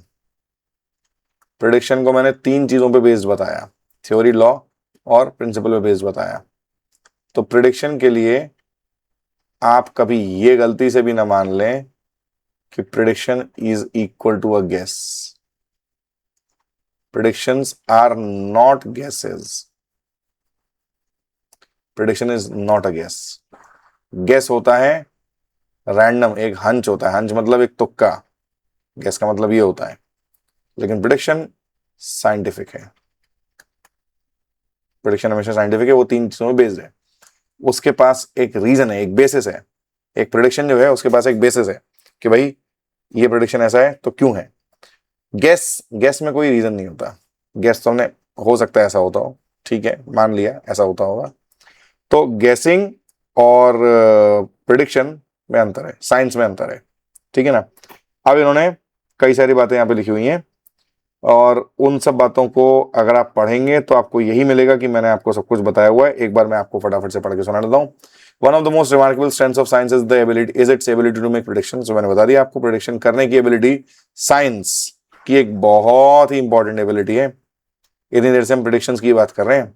When laws, theories and models are well established, they allow us to anticipate what will happen under new or different conditions before we can perform an experiment, and in many cases even if we cannot perform an experiment। बहुत बार ऐसा होता है कि हम कोई चीज experiment करके देख ही नहीं सकते। जैसे कि हम एक बहुत ही सपोज कर, जैसे सीजियम की बात करें, सीजियम एक मेटल है। अगर सीजियम मेटल एक गिलास में भर के हमने जमीन में फैला दिया तो उससे क्या होगा ये हम करके नहीं देख सकते, परफॉर्म करके नहीं देख सकते, बिकॉज सीजियम एक रेडियो एक्टिव मेटल है जो कि बहुत ज्यादा नुकसान हमको पहुंचा सकता है। तो एक्सपेरिमेंट हम करके नहीं देख सकते। लेकिन क्योंकि हमारे पास थ्योरी है, पूरी पूरी रेडियो एक्टिविटी की कंप्लीट डिजाइन है हमारे पास थ्योरी बहुत प्रॉपरली, और हमने उसमें हर एक मेटल की जो रेडियो एक्टिविटी से रिलेटेड जितनी चीज हो सकती है उनको सबको स्टडी कर रखा है। तो वो जो थ्योरी है, वो जो प्रिंसिपल्स हैं, वो जो लॉज हैं, हमको ये प्रेडिक्ट करने में हेल्प करेंगे कि अगर सीजियम जमीन पे फैल जाए तो होगा क्या। भले ही हम उसको फैलाएं नहीं, फैला के टेस्ट ना करें, लेकिन टेस्ट ना करते हुए भी हमको समझ में आ जाएगा कि उस घटना में होगा क्या, ये हम प्रेडिक्ट कर पाएंगे। जब भले ही हम एक्सपेरिमेंट नहीं कर पा रहे लेकिन तब भी हम प्रेडिक्ट कर सकते हैं। और कभी कभी क्या होता है, हम पहले प्रेडिक्ट कर लेते हैं, एक्सपेरिमेंट करके देखते हैं, सही प्रूव हो जाता है। या ये भी होता है कि पहले एक्सपेरिमेंट करा और हमने देखा कि एक्सपेरिमेंट में ऐसा हो रहा है, फिर हमने उससे रिलेटेड थ्योरी पढ़ी, प्रिंसिपल पढ़ा, लॉ पढ़ा, तो हमको समझ में आता है अच्छा ऐसा क्यों हुआ, ठीक है ना। तो अब आगे बात क्या आती है, using ideas about motion we can predict how far a kicked football will travel. सीधी सी बात है भाई, बॉल जो किक करी गई है वो कहां तक जाएगी, मोशन से रिलेटेड जो हमारे पास मोशन से रिलेटेड हमारे पास जो थ्योरी है उसको यूज करके हम प्रेडिक्ट कर सकते हैं, ठीक है। Using knowledge of chemical reactions we can estimate how much carbon dioxide will be produced और how soft a baked bread would be. ठीक है, सीधी सी बात है भाई, केमिस्ट्री की हमने जितनी स्टडी करी, उसकी हमने जितनी थ्योरीज पढ़ी, उससे हम ये पता कर सकते हैं कि भाई एक जो ब्रेड को हम जो बेक कर रहे हैं वो बेक करने के बाद कितनी सॉफ्ट होगी, क्योंकि उस पर्टिकुलर केमिकल रिएक्शन में कितनी कार्बन डाइऑक्साइड रिलीज होगी। ज्यादा हुई तो ब्रेड जो है वो ज्यादा सॉफ्ट होगी, अगर कम रिलीज हो रही है तो वो कम सॉफ्ट होगी, ठीक है। Using biological principles we can predict how one's breathing would change while running. बहुत अच्छी बात है, अगर कोई रनिंग कर रहा है तो उसकी ब्रीडिंग कैसे चेंज होगी ये हम बायोलॉजिकल प्रिंसिपल्स को स्टडी करके समझ सकते हैं। अगर कोई रनिंग कर रहा है, उसको एनर्जी की ज्यादा डिमांड है, एनर्जी की डिमांड कहाँ है, मसल्स में है, क्योंकि उसके मसल्स उसको मूव करवा रहे हैं। मसल्स अगर मूव करवा रहे हैं, उसके जो स्टमक में फूड अनडाइजेस्टेड फूड है, अगर उसके इंटेस्टाइन्स में जो फूड है वो डाइजेस्ट होकर धीमे धीमे करके सेल्स के पास पहुंच रहा है एनर्जी प्रोड्यूस करने के लिए। अब फूड तो पहुंच गया, साथ साथ में हमको क्या चाहिए, ऑक्सीजन। ऑक्सीजन कहाँ से आएगी, इनहेलेशन एक्सहेलेशन से। तो अगर एनर्जी की डिमांड बढ़ रही है तो इनहेलेशन एक्सहेलेशन की डिमांड बढ़ेगी, इसीलिए हम ज्यादा जल्दी सांस लेंगे। तो ये हम प्रेडिक्ट कैसे कर पाए, अगर कोई दौड़ रहा है जल्दी सांस लेगा ही लेगा, अगर कोई नहीं दौड़ रहा है उसको जल्दी सांस लेने की जरूरत नहीं पड़ रही। ये प्रेडिक्शन हम कैसे किया, हमने पूरी बायोलॉजी की, उससे रिलेटेड रेस्पिरेशन से रिलेटेड जो पूरी थ्योरी है उसको समझकर हमने किया। अगली बात क्या लिखी हुई है, remember that this predictions are not guesses, they are reasoned expectations based on evidence and careful thinking. हमने बहुत ध्यान से सोच समझ के और एविडेंसेस इकट्ठे करने के बाद जो हमने थ्योरी बनाई है, जो हमने सोच समझ के थ्योरीज बनाई है, उन पर बेस्ड है हमारे प्रेडिक्शंस, ना कि रैंडम तुक्के।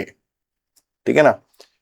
When predictions match observations, confidence in the underlying science grows. जब हमारे प्रेडिक्शन जो है अगर वो हमारे ऑब्जर्वेशन को मैच कर जाए, हमें बहुत खुशी होती है, हमारी जो अंडरस्टैंडिंग है उस पर्टिकुलर साइंस से रिलेटेड वो और स्ट्रांग हो जाती है। हम सोचते हैं हाँ भाई ठीक है, हमने जो प्रेडिक्शन लगाया था, हमने जो थ्योरी बनाई वो बिल्कुल स्ट्रांग है, वो बिल्कुल हम कॉन्फिडेंट है कि वो सही काम कर रही है। But even more important, when they do not, scientists reexamine their assumptions, models और measurements. In this way, prediction is a powerful tool that drives further exploration and a deeper understanding of the world. अगर prediction सही prove ना हो, जैसा मैंने बताया, scientist उछल पड़ते हैं अपनी कुर्सी से, क्या बात है, अब कुछ नया ढूंढने का मौका हमको मिल गया। तो सोचिए प्रिडिक्शन कितनी यूजफुल, कितनी इंपॉर्टेंट, कितनी ज्यादा इंपॉर्टेंट चीज है प्रिडिक्शन। नई डिस्कवरीज हो रही हैं प्रिडिक्शंस का यूज करके। तो ये आपको एक अंडरस्टैंडिंग देता है कि भाई हमको खुद के लिए प्रिडिक्शंस को यूज कैसे करना है। आप जब आगे बढ़ेंगे, आप जब कभी अगर साइंटिफिक फील्ड में जाएंगे तो आप ये ही करने वाले हैं। अब प्रिडिक्शन तो हमने लगा लिया, प्रिडिक्शन को हम चेक करते कैसे हैं। तो यहां पर एक बात बोली गई है, प्रिडिक्शन को हम चेक कैसे करते हैं, उसका इन्होंने एक क्वेश्चन दिया है। How do we check predictions? Varsha told her friend मेघना it will rain this afternoon because the clouds look dark. अब वर्षा जो है वो मेघना से बोल रही है, वर्षा भी बारिश से रिलेटेड है, वर्षा का मतलब बारिश, मेघना बादलों की बात हो रही है। तो जिसने भी लिखा है बड़ा सोच समझ के लिखा है। वर्षा और मेघना जो है वो आपस में बात कर रही हैं, और वर्षा जी मेघना जी से बोल रही हैं कि आज बारिश होगी क्योंकि जो क्लाउड्स हैं वो डार्क लग रहे हैं, मतलब घने बादल दिख रहे हैं। तो अब मेघना को ऐसे कौन से क्वेश्चन पूछने चाहिए जो कि इस साइंटिफिक प्रिडिक्शन को टेस्टेबल बनाए, मतलब साइंटिफिक नहीं, इस प्रिडिक्शन को साइंटिफिकली टेस्टेबल बनाए। मतलब मेघना वर्षा से क्या पूछे कि जिसकी वजह से वर्षा ने जो ये प्रिडिक्शन दिया कि आज बारिश होगी उसको साइंटिफिकली टेस्ट किया जा सके। अब यहाँ एक बहुत इंपॉर्टेंट वर्ड है, साइंटिफिकली टेस्टेबल। साइंटिफिकली टेस्टेबल मतलब ऐसा टेस्ट जो कि साइंस में पॉसिबल है। साइंस में पॉसिबल है मतलब ये हुआ कि जिसमें मेजरमेंट इन्वॉल्व है, जिसमें कि कोई पर्टिकुलर साइंटिफिक प्रिंसिपल की स्टडी इन्वॉल्व है, जिसमें कि किसी एक पर्टिकुलर साइंटिफिक प्रिंसिपल से रिलेटेड जो लॉज हैं वो इन्वॉल्व है, वो हुआ scientifically testable method.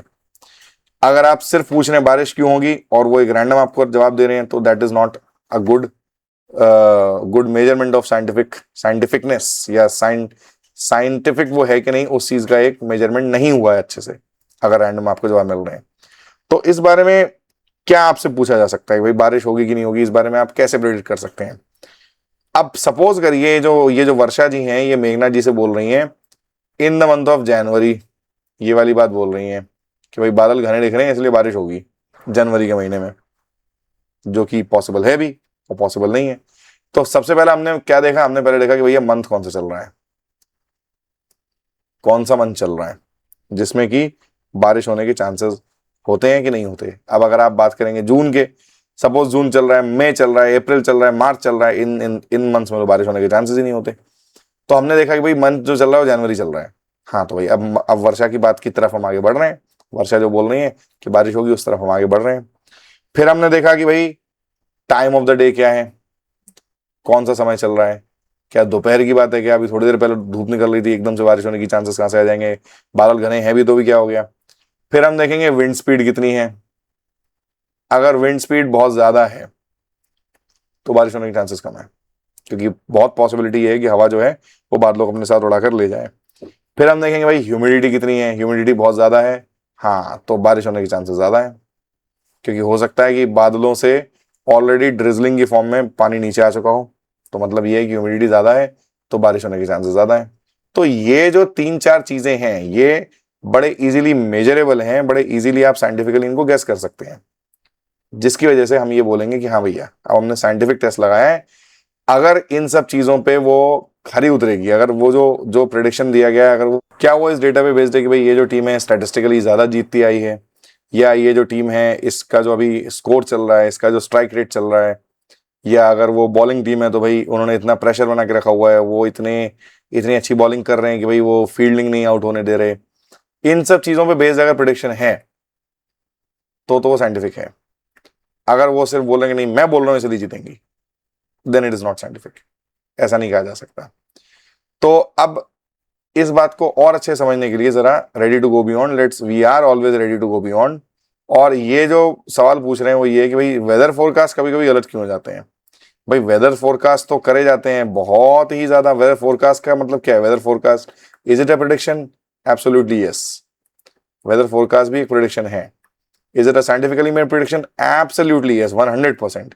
Satellite imagery का यूज करा जाता है वेदर फोरकास्ट करने के लिए। कहाँ बारिश कितनी होगी ये सैटेलाइट से ऊपर बैठे बैठे देखा जा रहा है। भाई अगर क्लाउड कवर है, और क्लाउड कवर भी कौन से टाइप के क्लाउड का है, उसमें वाटर कंटेंट कितना है, ये सब सैटेलाइट से बड़े इजीली चेक कर लिया जाता है।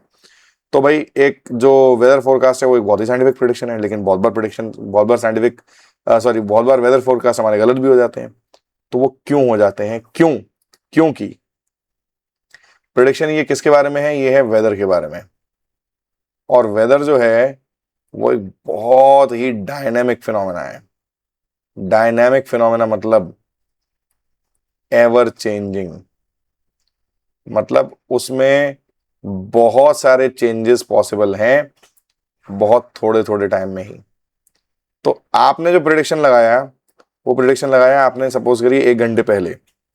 1 घंटे के अंदर अंदर सिचुएशंस इतनी चेंज हो गई कि वो प्रेडिक्शन गलत प्रूव हो गया। ऐसा भी हो जाता है, बट जनरली नहीं होता, कभी कभी गलत हो जाता है। तभी तो लिखा है समटाइम्स गो रॉन्ग, है ना। तो इसीलिए प्रिडिक्शन भी जो है वो कभी कभी फेल हो सकते हैं। और इसी बात के कंटिन्यूएशन उन्होंने यहाँ दिया है। बुक बहुत ही शानदार है, हर एक टॉपिक पिछले टॉपिक का कंटिन्यूएशन है। Even the most successful scientific theories have limits and may fail with new conditions are explored और व्हेन मेजरमेंट्स बिकम मोर, क्या लिखा है आगे, प्रिसाइज। मतलब ये हुआ कि अगर हम मेजरमेंट और अच्छे तरीके से करें तो हो सकता है कि हमारी जो हमने थ्योरी बनाई थी वो गलत प्रूव हो जाए, या हमने अगर जो भी कुछ एक अंडरस्टैंडिंग अपनी डेवलप करी थी वो गलत प्रूव हो जाए, बस इसी रीजन से कि हम और ज्यादा आगे एक्सप्लोर कर पाए उस पर्टिकुलर चीज को, उस रीजन से हमारी वो थ्योरी गलत प्रूव हो गई। ऐसा कई बार होता है साइंस में। अब इसके आगे का जो पेज है, पेज नंबर 5, अब उसको देख लेते हैं फटाफट से। और इस ही बात का जो हमने अभी तक जरा सी देर पहले पढ़ी थी, उसी चीज का ये कंटिन्यूएशन है इस पेज में जो दिया गया है। तो हमने क्या बोला, या तो न्यू कंडीशंस हमारे सामने आ जाए कि कुछ एकदम ही नई कंडीशंस हमें पता चली, या फिर हमने जो हमारे मेजरमेंट्स थे उनका जो प्रेसिशन था उसको बढ़ाया। प्रेसिशन भी अगर एक बात करी जाए तो एक साइंटिफिक टर्म है, इसका भी मीनिंग आपको थोड़े टाइम में ज्यादा मतलब अच्छे से क्लियर हो जाएगा जब आप साइंस एडवांस पढ़ेंगे। तो वैसे प्रेसिशन का मतलब सिंपल सा ये होता है कि जहां हम सेंटीमीटर के लेवल पे मेजरमेंट्स कर रहे थे, हम मिलीमीटर पे करने लग गए, मिलीमीटर पे करने माइक्रोमीटर पे करने लग गए। तो जब कभी ये जो दो चीजें होती हैं तो प्रिडिक्शंस की टेस्टिंग हो जाती है। हमारे जो प्रिडिक्शंस हैं उनकी टेस्टिंग हो जाती है, भाई हमारे प्रिडिक्शन हमने सही लगाए हैं कि नहीं। Predictions get tested, predictions are tested जब ये कभी दो चीजें होती हैं। तो क्या दो चीजें? या तो हम ज्यादा नई कंडीशंस को में उस अपने प्रिडिक्शन को लगाने लग जाएं, और या फिर मेजरमेंट हमारा और अच्छे से हो जाए। और प्रिडिक्शन जब टेस्ट होता है तो सीधी सीधी बात है भैया, जो हमने थ्योरी बिल्ड करी है वो भी टेस्ट हो जाती है। और थ्योरी बिल्ड करी है तो ऑटोमेटिकली उस थ्योरी में जो लॉज हैं वो लॉज भी टेस्ट हो जाते हैं। तो अब बात क्या है कि जैसे मैंने आपको ओम्स लॉ बताया, अब बात यह कि भाई आप 8th क्लास से आए, आपको ओम्स लॉ नहीं पता होगा, लेकिन अभी के लिए मान लीजिए ये V equal to I R, जितने जनरल सर्किट्स हैं उनमें सब में ये ट्रू है। लेकिन जैसे ही हमने सेमीकंडक्टर्स की डिस्कवरी करी, जो आपने अगर अपने घर में कभी जो आपके टीवी का रिमोट है वो अगर कभी गिरा हो और वो गिरने के बाद खुल गया हो, तो आपको उसके अंदर एक हरे रंग की एक बड़ी एक फ्लैट पट्टी सी नजर आई होगी, जो बेसिकली कंप्यूटर के अंदर भी मदरबोर्ड होती है। तो वो सिलिकॉन की बनी है। Silicon is a type of material which is called a semiconductor. जैसे ही हमने सेमीकंडक्टर्स की डिस्कवरी करी, ये V equal to I R fail हो गया। तो यहां हमने क्या किया, हमने न्यू कंडीशंस रख दी हमारी थ्योरी के सामने, जिसमें कि वो खरी नहीं उतरी। तो इन इस जो लॉ है V equal to I R को फॉलो करने वाले सर्किट्स को हमने बोल दिया भाई हम एक काम करते हैं, ये हर बार तो मतलब डिस्प्रूव नहीं हो रहा, हर बार तो ये प्रेडिक्शन हमारा गलत साबित नहीं हो रहा, तो हम एक काम करते हैं, एक फर्दर डिवाइड कर देते हैं भैया, इसको जो फॉलो करते हैं वो ओमिक सर्किट कहलाएंगे। ओमिक सर्किट मतलब जो ओम्स लॉ फॉलो करते हैं। और सेमीकंडक्टर को हमने बोल दिया सेमीकंडक्टर, और उसके जैसे और बहुत सारे जो ओम्स लॉ फॉलो नहीं करते, उसको हमने बोल दिया कि नॉन ओहमिक सर्किट कहलाएंगे ये। अब मैं एक बात और बता दूं कि ये ओम्स लॉ भी पूरी तरह से फेल नहीं हुआ है सेमीकंडक्टर्स में, कहीं एक लिमिट के बाद फेल होता है। तो फिर भी हमने बोला भाई फॉर हम हमारी जो अंडरस्टैंडिंग है वो प्रॉपर रहे, इसके लिए हमने बोला एक काम करते हैं, इनको नॉन ओमिक सर्किट्स बोल देते हैं। ऐसे ही कई सारी बहुत सारी ऐसी थ्योरीज होती हैं जिसमें कि जैसे हमने एक अभी आप केमिस्ट्री में पढ़ेंगे कि भाई एक जो पॉजिटिव प्रोटॉन है उसके आगे अराउंड अगर एक नेगेटिव इलेक्ट्रॉन आ जाए तो वो सीधे सीधे उससे अट्रैक्ट हो जाएगा। होगा क्या? एक हाइड्रोजन एटम में इन दोनों चीजों के अलावा कुछ नहीं होता, और एक इलेक्ट्रॉन जो चुपचाप चक्कर काटते रहता है एक प्रोटॉन के। तो ये क्या हुआ, हमारा एक प्रिडिक्शन था बेस्ड ऑन इलेक्ट्रोस्टैटिक्स। इलेक्ट्रोस्टैटिक्स मतलब like charges repel each other and unlike charges attract each other. इसके बेसिस पे हमने बोला था कि भाई इलेक्ट्रॉन है वो तो जाके सीधे प्रोटॉन में घुस जाएगा। लेकिन जब हमने एटम की स्टडी करी, एटॉमिक स्ट्रक्चर को जो हमने स्टडी करा, तो हमको समझ में आया कि भाई ये जो हमारी थ्योरी है ये यहाँ पर एप्लीकेबल नहीं है। ये एटॉमिक स्ट्रक्चर की स्टडी हमने कैसे करी? अगेन एक तो न्यू कंडीशंस की बात करो, हमने नई कंडीशंस रख दी, इस थ्योरी के सामने हमने नई कंडीशंस रख दी। और दूसरा, हमने बहुत ही प्रिसाइज मेजरमेंट्स करे, जिससे कि हमको समझ में आ गया कि हमारा जो ये प्रेडिक्शन है कि भैया इलेक्ट्रॉन जाके सीधे सीधे उसमें घुस जाएगा, वो सही नहीं है। क्यों? क्योंकि हमने अंदर हाइड्रोजन एटम के अंदर हमने अंदर देखना, मतलब मैं फिजिकली देखने की बात नहीं कर रहा हूँ, हाइड्रोजन एटम को जो हमने ढंग से स्टडी करा मेजरमेंट्स कर करके, तो हमको समझ में आ गया कि ऐसा नहीं हो रहा है। अब अगेन इसका मतलब ये नहीं कि इलेक्ट्रॉन प्रोटॉन से अट्रैक्ट नहीं हो रहा, लेकिन वो चिपक क्यों नहीं रहा जाके, वो थोड़े टाइम में आपको बाद में समझ में आएगा। तो पॉइंट मेरा क्या है कि ये जो प्रेडिक्शंस का गलत होना है, प्रेडिक्शंस की जो टेस्टिंग है, टेस्टिंग है थ्योरी की टेस्टिंग, थ्योरी का लॉ की टेस्टिंग, ये साइंस की, यही साइंस की खूबसूरती है, साइंस की ब्यूटी ही इसी चीज में है। साइंस की ब्यूटी इस चीज में मतलब मेरा ये है कि we are always refining ourselves. हम अपने आप को और रिफाइन करते चल रहे हैं। हम ये मान ही नहीं रहे कि हमारी नॉलेज एब्सोल्यूट हो चुकी है। एब्सोल्यूट मतलब फाइनल फिक्स, हम ये मान के नहीं चल रहे। हम तो सीधे बोल रहे हैं ठीक है हमारी जो थ्योरी है उसको गलत प्रूव करवा दो, हम मान जाएंगे, कोई दिक्कत ही नहीं है। हम आप जो गलत प्रूव कर देंगे हम उस चीज को मान जाएंगे। तो बात क्या है ना, हम ना तो, अब मैं इधर लिख रहा हूं पेज के साइड में, हम ओपिनियंस की बात नहीं करते कि भाई कोई साइंटिस्ट बोले कि नहीं भैया मेरे ओपिनियन में ये जो चीज है ये सच नहीं है, और मेरे ओपिनियन में वही चीज सच है जो थ्योरी मैंने बना कर दी है, जो आप टेस्टिंग करके दे रहे हैं वो चीज मेरे ओपिनियन में सही नहीं है। ऐसा नहीं होता, साइंस में ऐसा नहीं होता। अगर मैं एक साइंटिस्ट हूं, मैंने कोई थ्योरी बना कर दी और अगर उसे किसी और ने डिस्प्रूव कर दिया तो मुझे मानना पड़ेगा, और अगर मैं नहीं मानना तो मैं साइंटिस्ट ही नहीं हूं। सीधी सी बात है। मैंने क्या बोला, एकमात्र वो इंसान जो गलत प्रूव होने में खुश होता है वो होता है साइंटिस्ट। अगर वो दुखी हो जाए तो फिर उसको साइंटिस्ट कराने का अधिकार नहीं है। अगर वो अड़ जाए नहीं भाई साहब मेरी बात सही है, ऐसा नहीं होता। इसी तरीके से मेरा बिलीफ है, I believe in this particular theory, this is also not at all scientific. आप अगर अपने बिलीव्स के बेसिस पे चल रहे हैं then you are not being scientific. मेरा बिलीफ है भाई, नहीं नहीं मैं तो नहीं मानता भैया कि ओम्स लॉ जो है वो सच नहीं है, मैं तो मानता हूं कि ओम्स लॉ सच है। तो ऐसा भी नहीं होता, साइंस में ऐसा नहीं होता, आप ये नहीं कर सकते, you are not being scientific. तो ये जो दो चीजें हैं कि ओपिनियन नहीं हो सकता और साइंटिफिक और बिलीफ नहीं हो सकता साइंटिफिक फील्ड में, इससे बात क्या आती है, no theory is final, final कुछ भी नहीं है। एंड बियॉन्ड क्वेश्चन, क्वेश्चन ना किया जा सके, there is no one beyond questions. Questions हर किसी से पूछे जाएंगे, कोई व्यक्ति क्वेश्चन से परे हो कि नहीं भैया इनसे सवाल नहीं करा जा सकता, that is not scientific, science में अलाउड नहीं है। You can never be unquestionable in science, can never be. Principles की मैंने बात करी, भाई प्रिंसिपल्स होते हैं अंडरलाइंग फिनोमेना, ब्रॉड हैं, बहुत बड़े हैं, पूरे यूनिवर्स में ट्रू हैं, फिर भी they are also not beyond questioning. हम उन पर क्वेश्चन कर सकते हैं, आंसर हमें मिले नहीं मिले वो बात अलग हो गई, हो सकता है मिल जाए, हो सकता है नहीं मिले, लेकिन ये मतलब कभी भी नहीं है कि हम क्वेश्चन ही नहीं कर सकते। Nothing is beyond question in science, there are no believes in science, there are no opinions in science, and science never treats anything as final. अब बिलीव्स में मैं एक बात और बता दूं, साइंस के बारे में हमने बोला कि science does not say that anything is final, लेकिन still science is true and science talks about truth. ट्रुथ क्या? Truth of nature. हमारे आसपास जो घटनाएं हो रही हैं उनकी सच्चाई के बारे में साइंस बात करती है। तो अगर कोई सच्चाई ये है कि भाई अगर आप 5वीं मंजिल से कूदेंगे तो आप जमीन पे गिरेंगे, भले ही आप इस चीज को बिलीव करें ना करें, सबसे बढ़िया बात इस चीज की, साइंस की, ये है कि इसको आपके बिलीफ से कोई मतलब नहीं है। और ये इसीलिए क्योंकि truth in it self is complete, it never demands your beliefs. सच्चाई आपके द्वारा उसको माना जाए इस चीज की मोहताज नहीं होती है। सच्चाई सच्चाई रहेगी।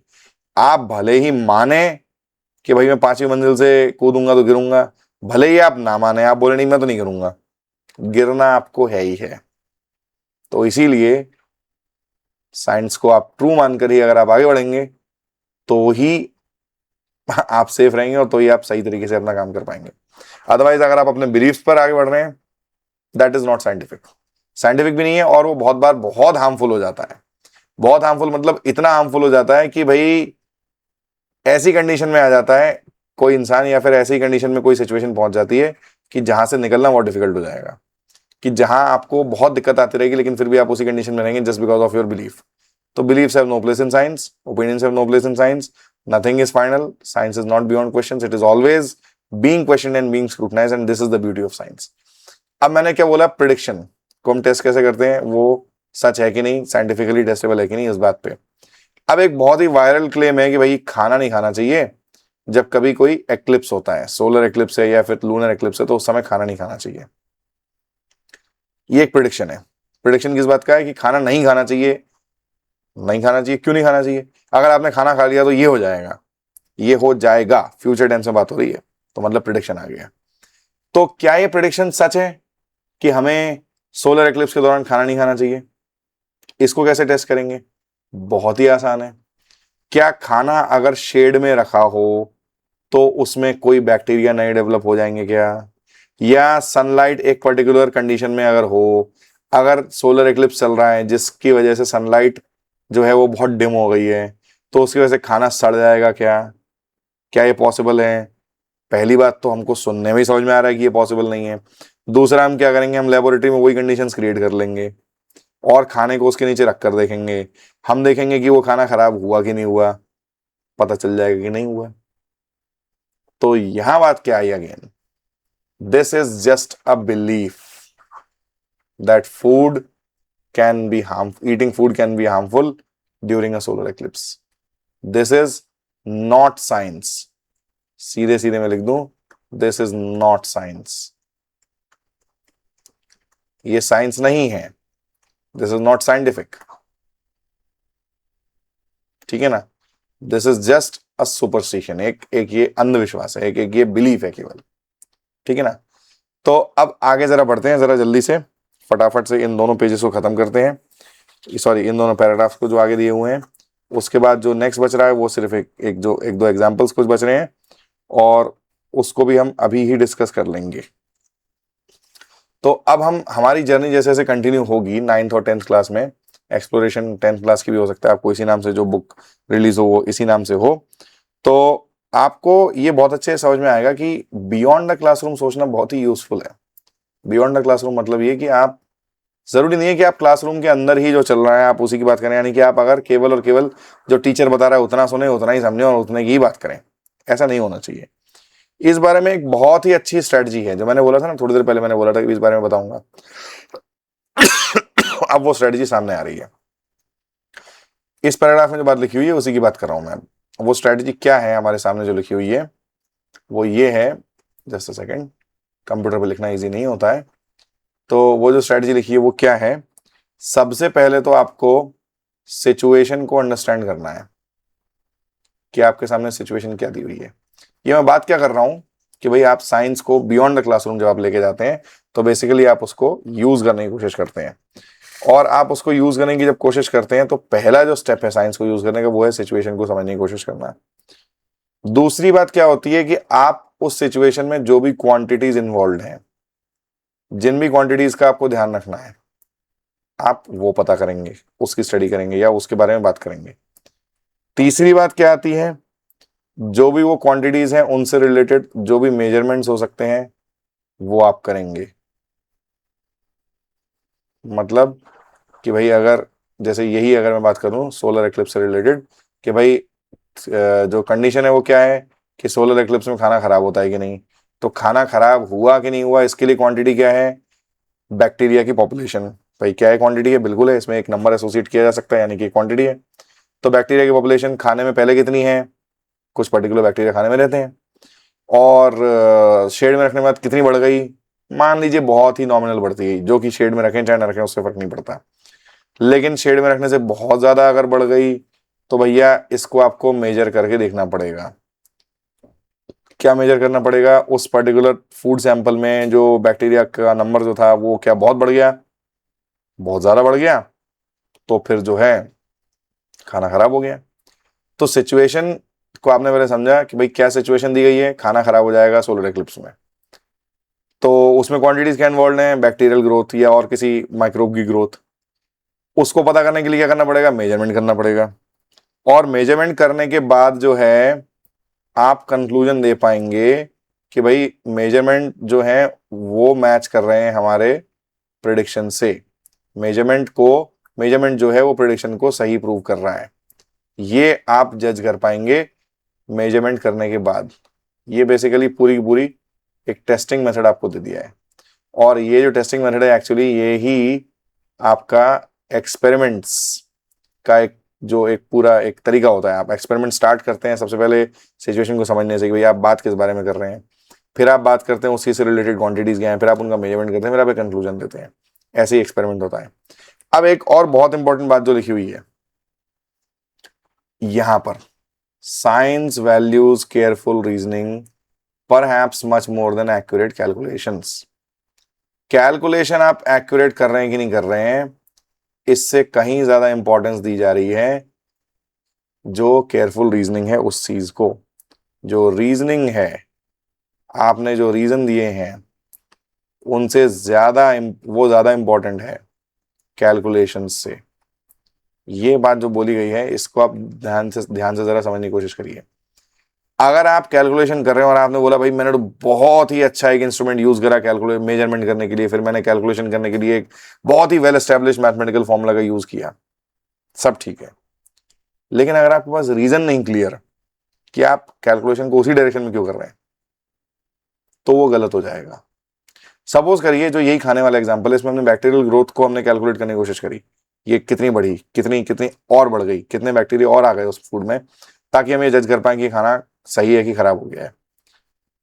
इसके बजाय अगर कोई ये बोले कि भाई खाने में पॉइजनस केमिकल्स प्रोड्यूस हो गए हैं कि नहीं, अपने आप से केमिकल रिएक्शंस हो गई हैं कि नहीं, और उनकी कैलकुलेशन में भिड़ जाए पूरी तरीके से, और मैं बता रहा हूं कि वो कैलकुलेट कर भी पाएगा कि केमिकल उसमें टॉक्सिन्स प्रोड्यूस हुए कि नहीं हुए, बड़े इजीली कैलकुलेट कर लेगा, ठीक है ना। इजीली मतलब ऑब्वियसली एक कॉम्प्लेक्स प्रोसेस के थ्रू, लेकिन वो कर लेगा।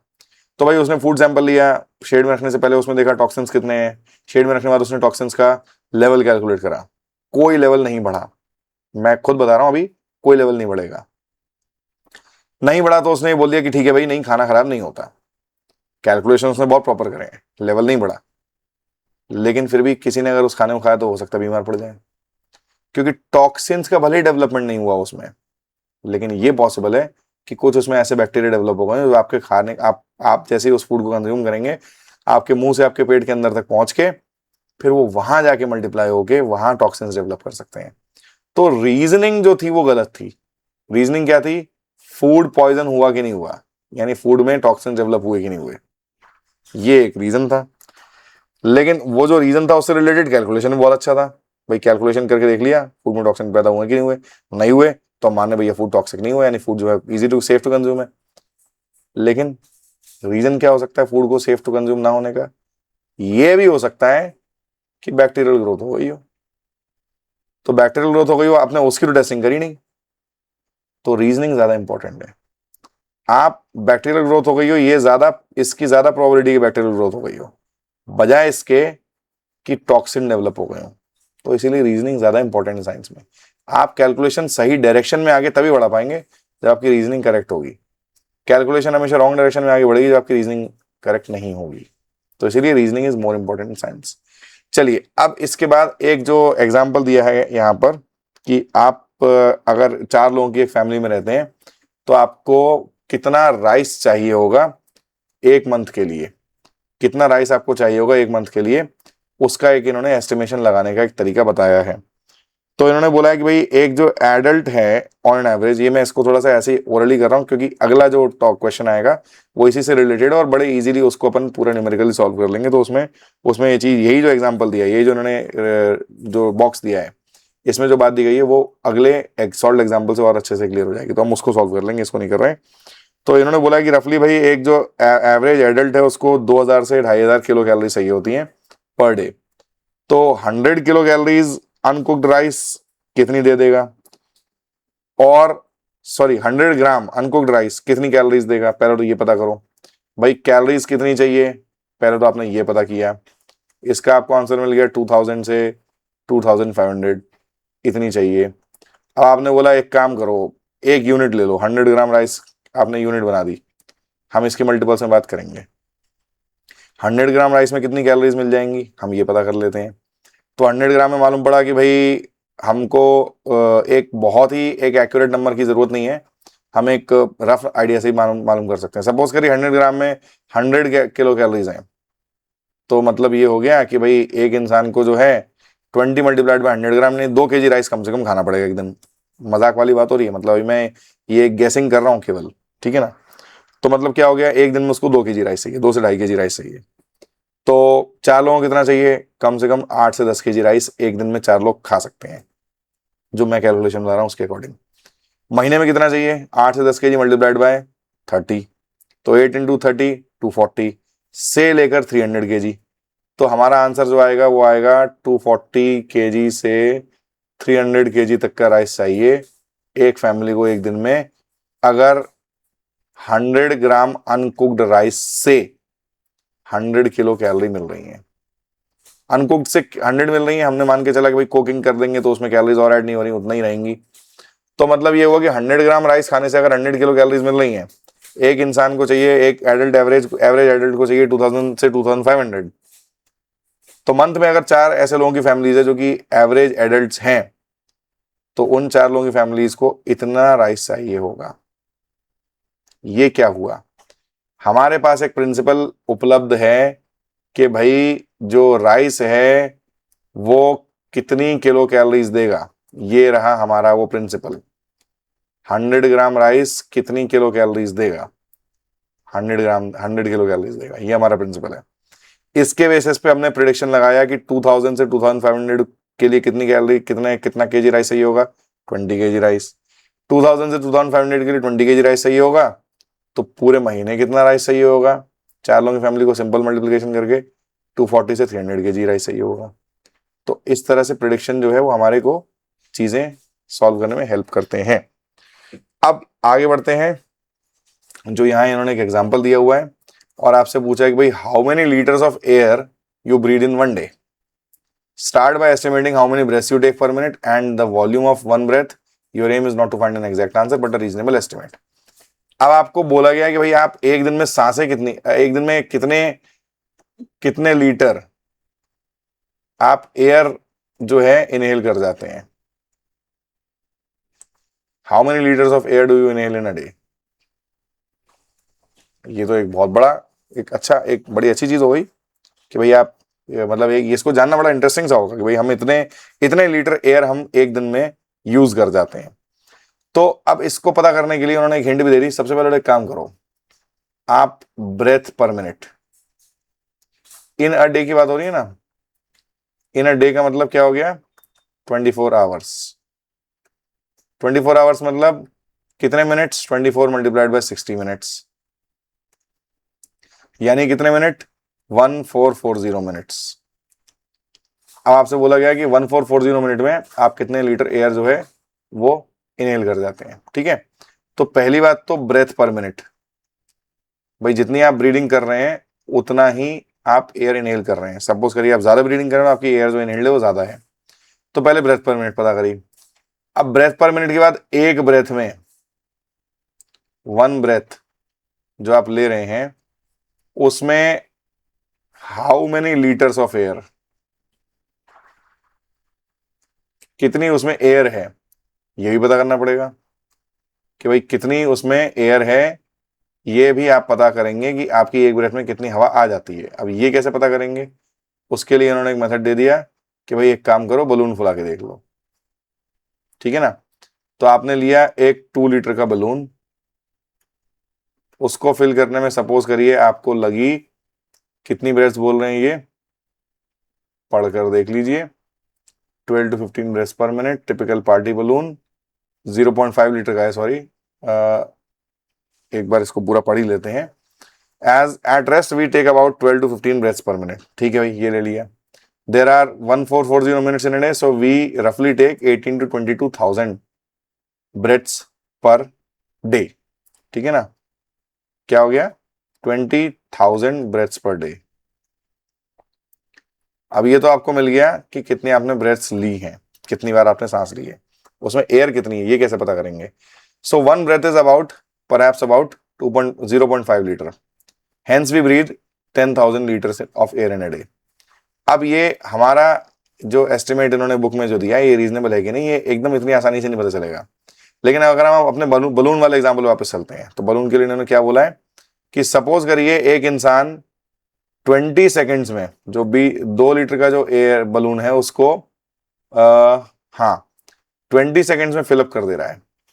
तो भाई 1 मिनट में अगर 12 से 15 ब्रेथ लिए हैं, तो मतलब ये हो गया कि 12 से 15 ब्रेथ में, सॉरी 1 मिनट में 20 सेकेंड में अगर एक बलून फिल हो रहा है, तो 3 बलून्स फिल हो जाएंगे 1 मिनट में, अगर आप लगातार फिल करते रहें तो 3 बलून्स पर मिनट। इतनी आप एयर जो है निकाल के बलून में डाल सकते हैं। और ये काहे के बराबर है, ये है 12 to 15 ब्रेथ के बराबर। ये 12 to 15 ब्रेथ्स के बराबर है। ठीक है, 1 मिनट में आप 12 to 15 ब्रेथ्स लेते हैं और उसमें आप 3 बलून फुला सकते हैं, जो कि हर एक बलून जो है वो 2 लीटर्स का है, ये लिखा हुआ है ना। तो अब क्या बात करी इन्होंने बोला कि भाई आप 3 बलून फिल कर रहे हैं पर मिनट, 3 बलून पर मिनट मल्टीप्लाइड बाय हर एक बलून में है 2 लीटर्स और मल्टीप्लाइड बाय इतने मिनट्स पर डे। यानी कि हमने क्या किया, हमने पहले पता करा हम एक दिन में मिनट्स कितने होते हैं, इतने होते हैं, जिसमें हम ब्रेथ कितनी ले रहे हैं, 15 से 20। तो 15 से 1 मिनट में, 1 मिनट में ब्रेथ कितनी ले, 15 से 20। तो 15 से 20 ब्रेथ में कितने बलून फिल हो जाएंगे, इतने फिल हो जाएंगे। एक बलून में कितनी एयर है, इतनी एयर है। तो एक बलून में जितनी एयर है और 1 मिनट में कितने बलून फिल होंगे और टोटल मिनट कितने हैं, इन तीनों चीजों को आपस में मल्टीप्लाई करके सीधे सीधे आपको मिल रहा है जो आंसर है 8640 लीटर्स। इतनी एयर आप इनहेल कर जाते हैं एक दिन में, जो एक हमारा इनिशियल एस्टिमेट था 10,000 लीटर्स, उसके आसपास है। मतलब काफी एक रफ एस्टिमेट है 10,000 के आसपास का, तो हम इसको थोड़ा सा एक्सेप्टेबल मान सकते हैं। ठीक है ना। तो हम ऑब्वियसली अगर हम बलून लगातार भरते चल रहे हैं तो हम भयंकर थक जाएंगे। पूरे दिन अगर एक ही काम कर रहे हैं, एक बलून भरा फुलाया हटा दिया, दूसरा कर हटा दिया, तो ये पॉसिबल नहीं है। तो इससे थोड़ा सा लेस ही होगा ये नंबर, जो होगा हमारा, जो हमारा एक्चुअल नंबर आएगा वो 8640 से थोड़ा सा कम ही आएगा। ठीक है ना। तो मतलब क्या हो गया, अगेन ये एक एस्टिमेट करने का आपको तरीका दिया है कि भाई आप कैसे एस्टिमेशंस कर सकते हैं। एस्टिमेशन बहुत जरूरी हो जाता है, बहुत इंपॉर्टेंट हो जाता है। ठीक है ना। तो अब आगे बात क्या आती है, जिसमें कि आपको एक पॉज एंड पॉन्डर बॉक्स दिया गया है। इसमें आपसे बोला गया कि ऐसा कोई आप अपनी कंडीशन, आपने जब कभी लाइफ में कुछ ऐसा किया हो तो वो सोचकर बताइए जिसमें आपका एस्टिमेट अप्रोक्सीमेशन जो आपने लगाया हो वो काफी सही हो, और कभी कोई ऐसा अप्रोक्सीमेशन बताइए जिसके बारे में आपको लगा हो नहीं भाई हमको और एक एग्जैक्ट आंसर की जरूरत थी। तो यहाँ पर 2 एग्जाम्पल मैं आपको दे देता हूं। हम जब फूड प्रिपरेशन कर रहे होते हैं, खाना जब बना रहे होते हैं, तो आपके घर में जो भी कोई खाना बनाता है, हर बार मम्मी कोई खाना बनाने मत भेजो, कभी खुद भी ट्राई करो। आपके घर में जो भी कोई खाना बनाता है वो एक एस्टिमेट लगाता है कि भाई इतना कितना इतना कितना कितना भी एस्टिमेट ऑफ स्पाइसेस, एक रफ एस्टिमेट होता है कि इतना खाना बन रहा है तो उसमें इतना हम स्पाइस डालेंगे। सपोज भाई 4 लोगों का खाना बन रहा है तो भाई 1 चम्मच मिर्ची डाल दी, 10 लोगों का बन रहा है तो हमने उसको 1 चम्मच से बढ़ाकर 1.5 या 2 चम्मच कर दिया। तो ये एस्टिमेशन है केवल। और दूसरा एस्टिमेशन किस चीज़ पे होता है भाई, क्वांटिटी कितना बनना है, मतलब जैसे कढ़ाई कितनी बड़ी है, उसमें कितना नमक डालेगा, कितना उसमें जो भी आप मसाले डालने हो जाएगा, इसमें केवल एस्टिमेट की जरूरत पड़ती है। तो our approximate answer is good enough, ठीक है ना, approximate answer is good enough. लेकिन जब आपके घर में अगर कभी कभी दादी माँ नानी माँ के कुछ नुस्खे होते हैं, जैसे कि घर पे कोई देसी मेडिसिन आप बना लें वो, या फिर अगर आप नहीं बना रहे, अगर कोई फार्मासिस्ट मेडिसिन बना रहा है, तो उस समय पर उसको बहुत ज्यादा ये जरूरी है कि वो एक बहुत ही एक्यूरेट कैलकुलेशन करे, हाईली एक्यूरेट कैलकुलेशन। आपने अगर कोई मेडिसिन का पैकेट, मेडिसिन का जो एक रैपर होता है, उसको आपने पीछे अगर पलट कर देखा, तो वहां पर आपको लिखा मिलेगा, सपोज करिए 650 mg पैरासीटामोल या 12.5 mg क्लोरथैलिडोन। ये जो केमिकल्स हैं, ये उस पर्टिकुलर जो एक टैबलेट है उसमें 650 से 651 भी नहीं होगा, इतने एक्यूरेटली उस एक टैबलेट में वो अमाउंट मेंटेन किया गया है। तो अप्रोक्सीमेट आंसर जरूरी नहीं होगा, आपको वेरी एग्जैक्ट वैल्यू चाहिए। कब? इस कंडीशन है, मेडिसिन प्रिपरेशन में। अप्रोक्सीमेट आंसर फूड प्रिपरेशन में काम कर जाएगा। अगेन ये मैंने सोचा है, आप इससे और ज्यादा सोच सकते हैं, आप सोचना चाहें तो सोच सकते हैं, सोचना ही चाहिए। अब इसके आगे बात करी जा रही है कि आप जब ग्रेड 10 से आगे जाएंगे, आप साइंस को जो है, साइंस को 3 पार्ट में डिवाइड कर दिया जाएगा। आप अगर साइंस की पढ़ाई करते हैं तो आपके जो फिजिक्स केमिस्ट्री एंड बायोलॉजी और अर्थ साइंसेज जो होगा, साइंस को डिवाइड किया जाएगा आगे। और 9th और 10th क्लास में भी आपके कुछ चैप्टर, हर एक जो चैप्टर है वो एक पर्टिकुलर जो है डोमेन पे फोकस कर रहा है। और ये ध्यान रखना है कि लेकिन जो नेचुरल वर्ल्ड है उसमें ऐसी कोई बाउंड्रीज नहीं होती हैं, ठीक है ना। तो बात क्या है कि इनका कहना यह कि भाई साइंस को हम अलग अलग करके स्टडी करते तो हैं। जैसे हमने बोला, हमने एक जो हम सब्जेक्ट पढ़ रहे हैं वो है साइंस, इसको हमने डिवाइड कर डाला 3 ब्रांचेस में, ब्रॉडली 3 ब्रांचेस में। हमने बोला भैया एक ब्रांच है फिजिक्स, जो कि फिजिकल फिनोमेना, मतलब जैसे भाई कोई ऑब्जेक्ट गिर रहा है, करंट पास हो रहा है, हीट ट्रैवल कर रही है, उन सब चीज़ों में डील करता है। फिर हमने बोला एक है केमिस्ट्री, जो कि मैटर एनर्जी और मैटर मैटर इंटरेक्शन से डील करती है। फिर हमने बोल दिया एक है बायोलॉजी, बायोलॉजी भैया लिविंग थिंग्स, अब लिविंग की बात आ गई।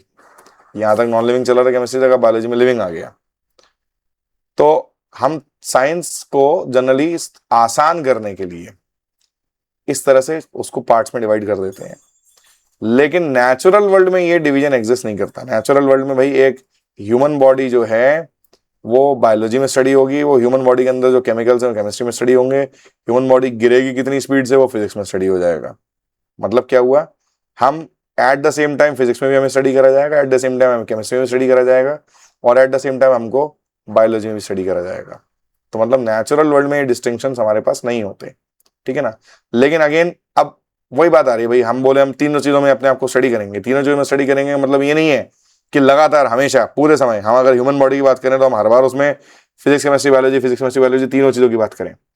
जब कोई इंसान अगर कहीं एरोप्लेन से पैराग्लाइडिंग कर रहा है, अगर वो डाइव कर रहा है, स्काई डाइविंग कर रहा है, उस समय हमको उसके अंदर बॉडी में केमिस्ट्री क्या चल रही है, उसकी बायोलॉजी क्या है, उसको हमको जानने की जरूरत नहीं है, हम फिजिक्स से काम चला सकते हैं। अगर किसी इंसान ने अगर वो किसी तरह से बीमार हुआ, तो आपको फिजिक्स और बायोलॉजी और केमिस्ट्री दोनों की जरूरत पड़ेगी। मान लीजिए अगर उस इंसान के आईज में जो लाइट एंटर कर रही है उससे कुछ इमेज बन रही है, वहां फिजिक्स केमिस्ट्री बायोलॉजी तीनों आ जाएंगे। न्यूरॉन्स पे जाके लाइट एनर्जी ने हिट करा, लाइट एनर्जी ने इतनी एनर्जी न्यूरॉन्स को सप्लाई करी, न्यूरॉन्स के अंदर ये पर्टिकुलर केमिकल रिएक्शन हुई, उस केमिकल रिएक्शन से ये पर्टिकुलर नर्व सिग्नल शूट हुआ। तो इस तरह से जरूरी होगा तो हम एक पर्टिकुलर साइंस को स्टडी करेंगे, जरूरी होगा तो हम तीनों को एक साथ स्टडी भी करेंगे। तो केवल स्टडी करने में इजी करते हैं, एक तो स्टडी बिकम्स इजियर। अब बात क्या है ना, बार बार क्या होता है कि आपको हम ये बोल रहे हैं कि स्टडी करना है, स्टडी करना है, स्टडी करना है, लेकिन स्टडी करके छोड़ थोड़ी देना है भाई। पढ़ के समझ के छोड़ दिया, भाई हमको सारा ज्ञान है और हमने ज्ञान लेके उस चीज को साइड में रख दिया, त्याग दिया। नहीं, हम ऐसा नहीं करते। हम उसको अप्लाई करते हैं और बनाते हैं टेक्नोलॉजी। टेक्नोलॉजी का मतलब कोई भी ऐसी चीज जो हमारा काम आसान करे। तो मेडिसिन भी एक टेक्नोलॉजी है, एक पैराशूट भी एक टेक्नोलॉजी है, एक पेन भी एक टेक्नोलॉजी है। तो टेक्नोलॉजी मेकिंग में भी हमको वो हेल्प करता है क्या, इस तरह से साइंस को 3 पार्ट में डिवाइड करके पढ़ना। अगर कोई इंसान स्काई डाइविंग कर रहा है, कितनी स्पीड से नीचे आएगा, कितने फोर्स से वो नीचे आके टकरा सकता है, उसको फोर्स को डैम्पन आउट करने के लिए, यानी उसको फोर्स को कम करने के लिए हमको कितने बड़े पैराशूट की जरूरत है, ये हम कहाँ पढ़ेंगे, फिजिक्स में पढ़ेंगे। अब उस पैराशूट को बनाने के लिए कौन से मटेरियल का बनाए, कॉटन क्लोथ का तो बनाएंगे नहीं भाई, फट जाएगा। तो भाई किस तरह के फाइबर का बनाए, वो फाइबर दुनिया में होता भी है कि नहीं होता, पॉलीमर वो वाला है भी कि नहीं है, वो चीज पता होगी, पता चलेगी केमिस्ट्री में। और अगर कोई इंसान जब पैरा स्काई डाइविंग करके नीचे कूदेगा, जमीन पे जब आएगा, तो वो काफी फोर्स से नीचे आएगा, उस समय उसको अपने घुटनों को कैसे सेव करना है, इसकी जो बायोमैकेनिकल स्टडी होगी, इसके लिए जो भाई ये बात आएगी, भाई आप जब जमीन पे लैंड करें तो आप इस तरीके से एक पर्टिकुलर मोशन में फॉल ले लें, वो बायोलॉजी में स्टडी हो गया। तो मतलब ये हुआ कि अलग अलग करके भी स्टडी करते हैं, साथ साथ करके भी स्टडी करते हैं, ठीक है ना। तो अब इधर एक बात और बहुत इंपॉर्टेंट लिखी हुई है, These divisions are made by us to only help organize knowledge. They are not independent of each other. जो मैंने बात बोली, most of the real world problems today, such as understanding climate change, developing medicines, or designing sustainable technologies, require ideas from several disciplines together. एक साथ कई सारे जो science के अलग अलग फील्ड्स हैं उनके आइडियाज को मैच करने के बाद ही हमको जो है आंसर्स मिलते हैं कई सारी चीजों के जो इन्होंने लिखे हुए हैं। Science also connects naturally with mathematics, technology, arts and social sciences. बहुत सिंपल सी बात है भाई, सारी चीजों को साइंस इफेक्ट कर रही है, सारी चीजों का साइंस पर इफेक्ट पड़ रहा है। To make sense of the world fully we need to connect multiple ways of knowing and expressing ideas and enriching the other. हमको साइंस को आर्ट में इंटीग्रेट करके आर्ट को एनरिच करना है, और आर्ट को साइंस में इंटीग्रेट करके साइंस को भी एनरिच करना है। हमको साइंस को मैथमेटिक्स में अप्लाई करके मैथमेटिक्स को एनरिच करना है, और मैथमेटिक्स को साइंस में अप्लाई करके साइंस को एनरिच करना है। मतलब ये कि कोई सी भी चीज इंडिपेंडेंटली स्टडी नहीं करी जाएगी, सारी चीजों को हम एक साथ रखकर ही स्टडी करेंगे। अब आपको जो एक पॉज एंड पॉन्डर क्वेश्चन दिया हुआ है, आपसे बोला कि भाई एक आप सपोज करिए आपके घर में एक जो प्रेशर कुकर है वो कुछ काम कर रहा है, उसमें कुछ पक रहा है, या आपका जो मोबाइल फोन है उसमें कुछ आप देख रहे हैं, या आपके आसपास जो एक ऐसी कोई प्रॉब्लम जैसे कि ट्रैफिक जैम वगैरह है उसको आप स्टडी कर रहे हैं। तो आपको बोला गया है कि आपको उसका एक स्केच मतलब ड्राइंग का नहीं है, स्केच मतलब एक उसका एक डिस्क्रिप्शन, रफ डिस्क्रिप्शन आपको बनाना है, और कौन से आइडियाज फिजिक्स, केमिस्ट्री और बायोलॉजी और अर्थ साइंस के हैं या मैथमेटिक्स के हैं जो उसमें इन्वॉल्व हैं, उसके बारे में आपको बात करनी है। और उसमें कम से कम आपको 2 ब्रांचेस ऑफ साइंस को कनेक्ट करके देखना है किसी एग्जाम्पल का यूज करके, या अपने एग्जाम्पल में 2 ब्रांचेस ऑफ साइंस को कनेक्ट करके देखना है। तो ये आपका होमवर्क है, ये आप खुद करेंगे, और उसके बाद आप चाहें तो कमेंट बॉक्स में आप मुझे बोलेंगे तो मैं आपको इसका एक सैंपल आंसर भी दे दूंगा। तो यहाँ पर ये पेज, इस पेज की स्टडी होती है कंप्लीट। अब last and final box, ready to go beyond. Yes, we are always ready to go beyond. और हम बात करते हैं कि जो हमारे मास्क होते हैं, यानी हमने जो बहुत बार सर्जिकल मास्क या डॉक्टर को जो मास्क लगाए हुए देखा है, वो मास्क एक्चुअली काम कैसे करते हैं, इस बारे में ये बात कर रहे हैं।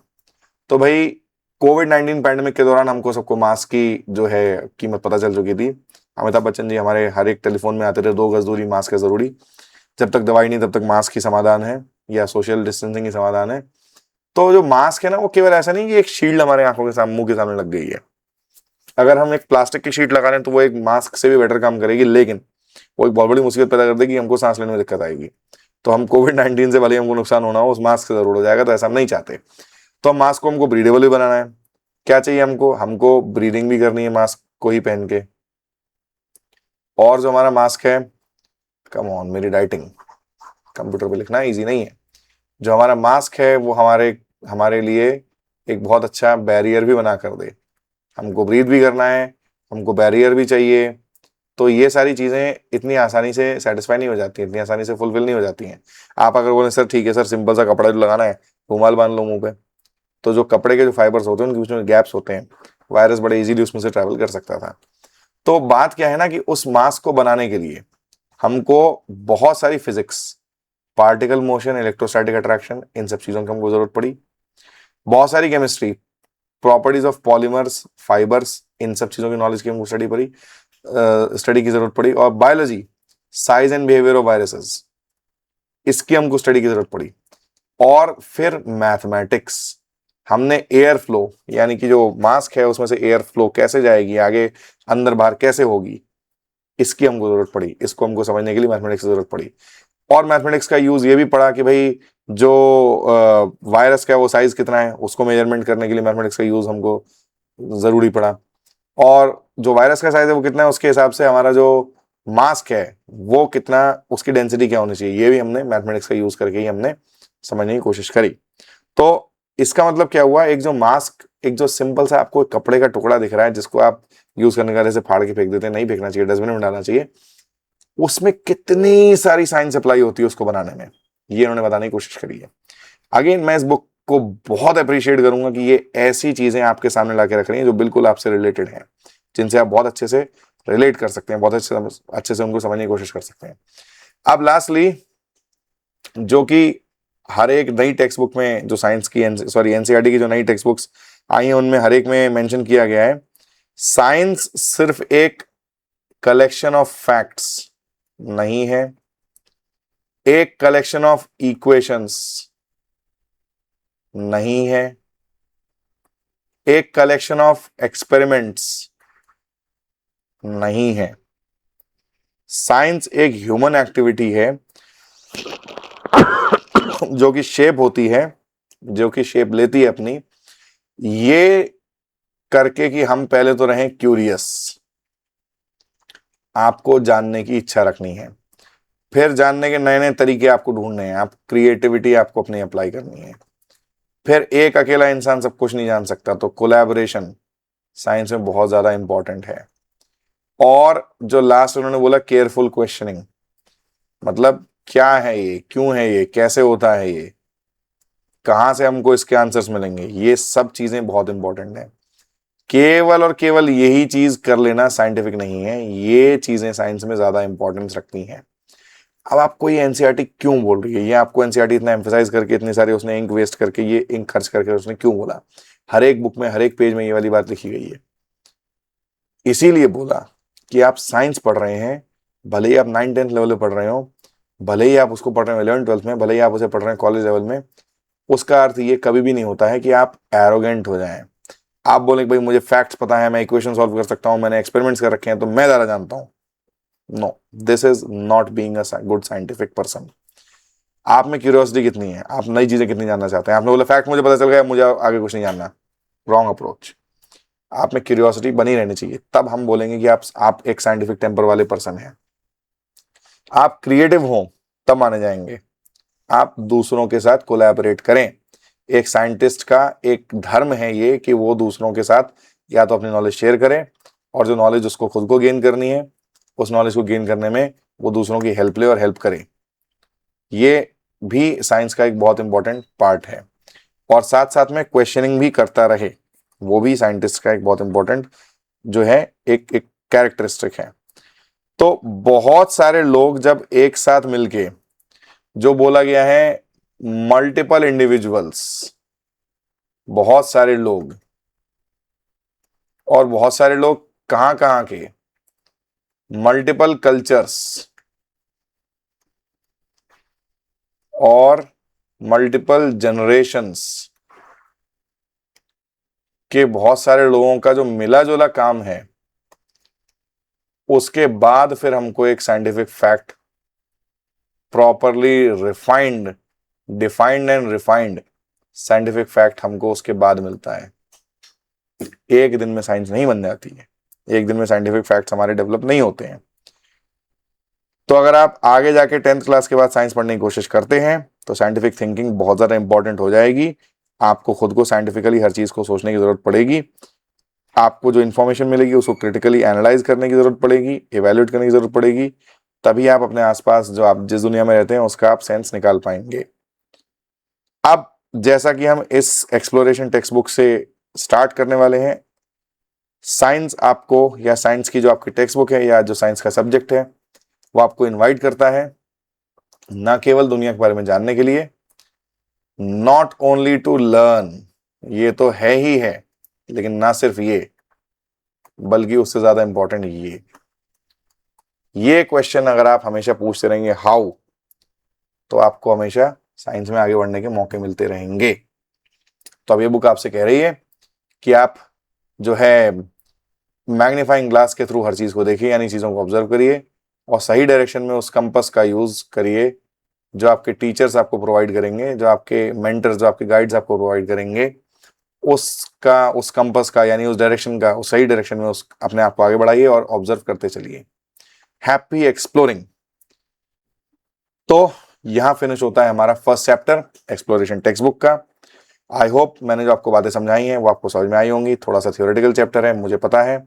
इसके आगे हम ऐसे ही इस चैप्टर को पढ़ते रहेंगे, और सॉरी, इस चैप्टर को नहीं, इस बुक को पढ़ते रहेंगे, और मेरी वीडियोस हर एक चैप्टर की आपको आने वाले टाइम में मिलती जाएंगी।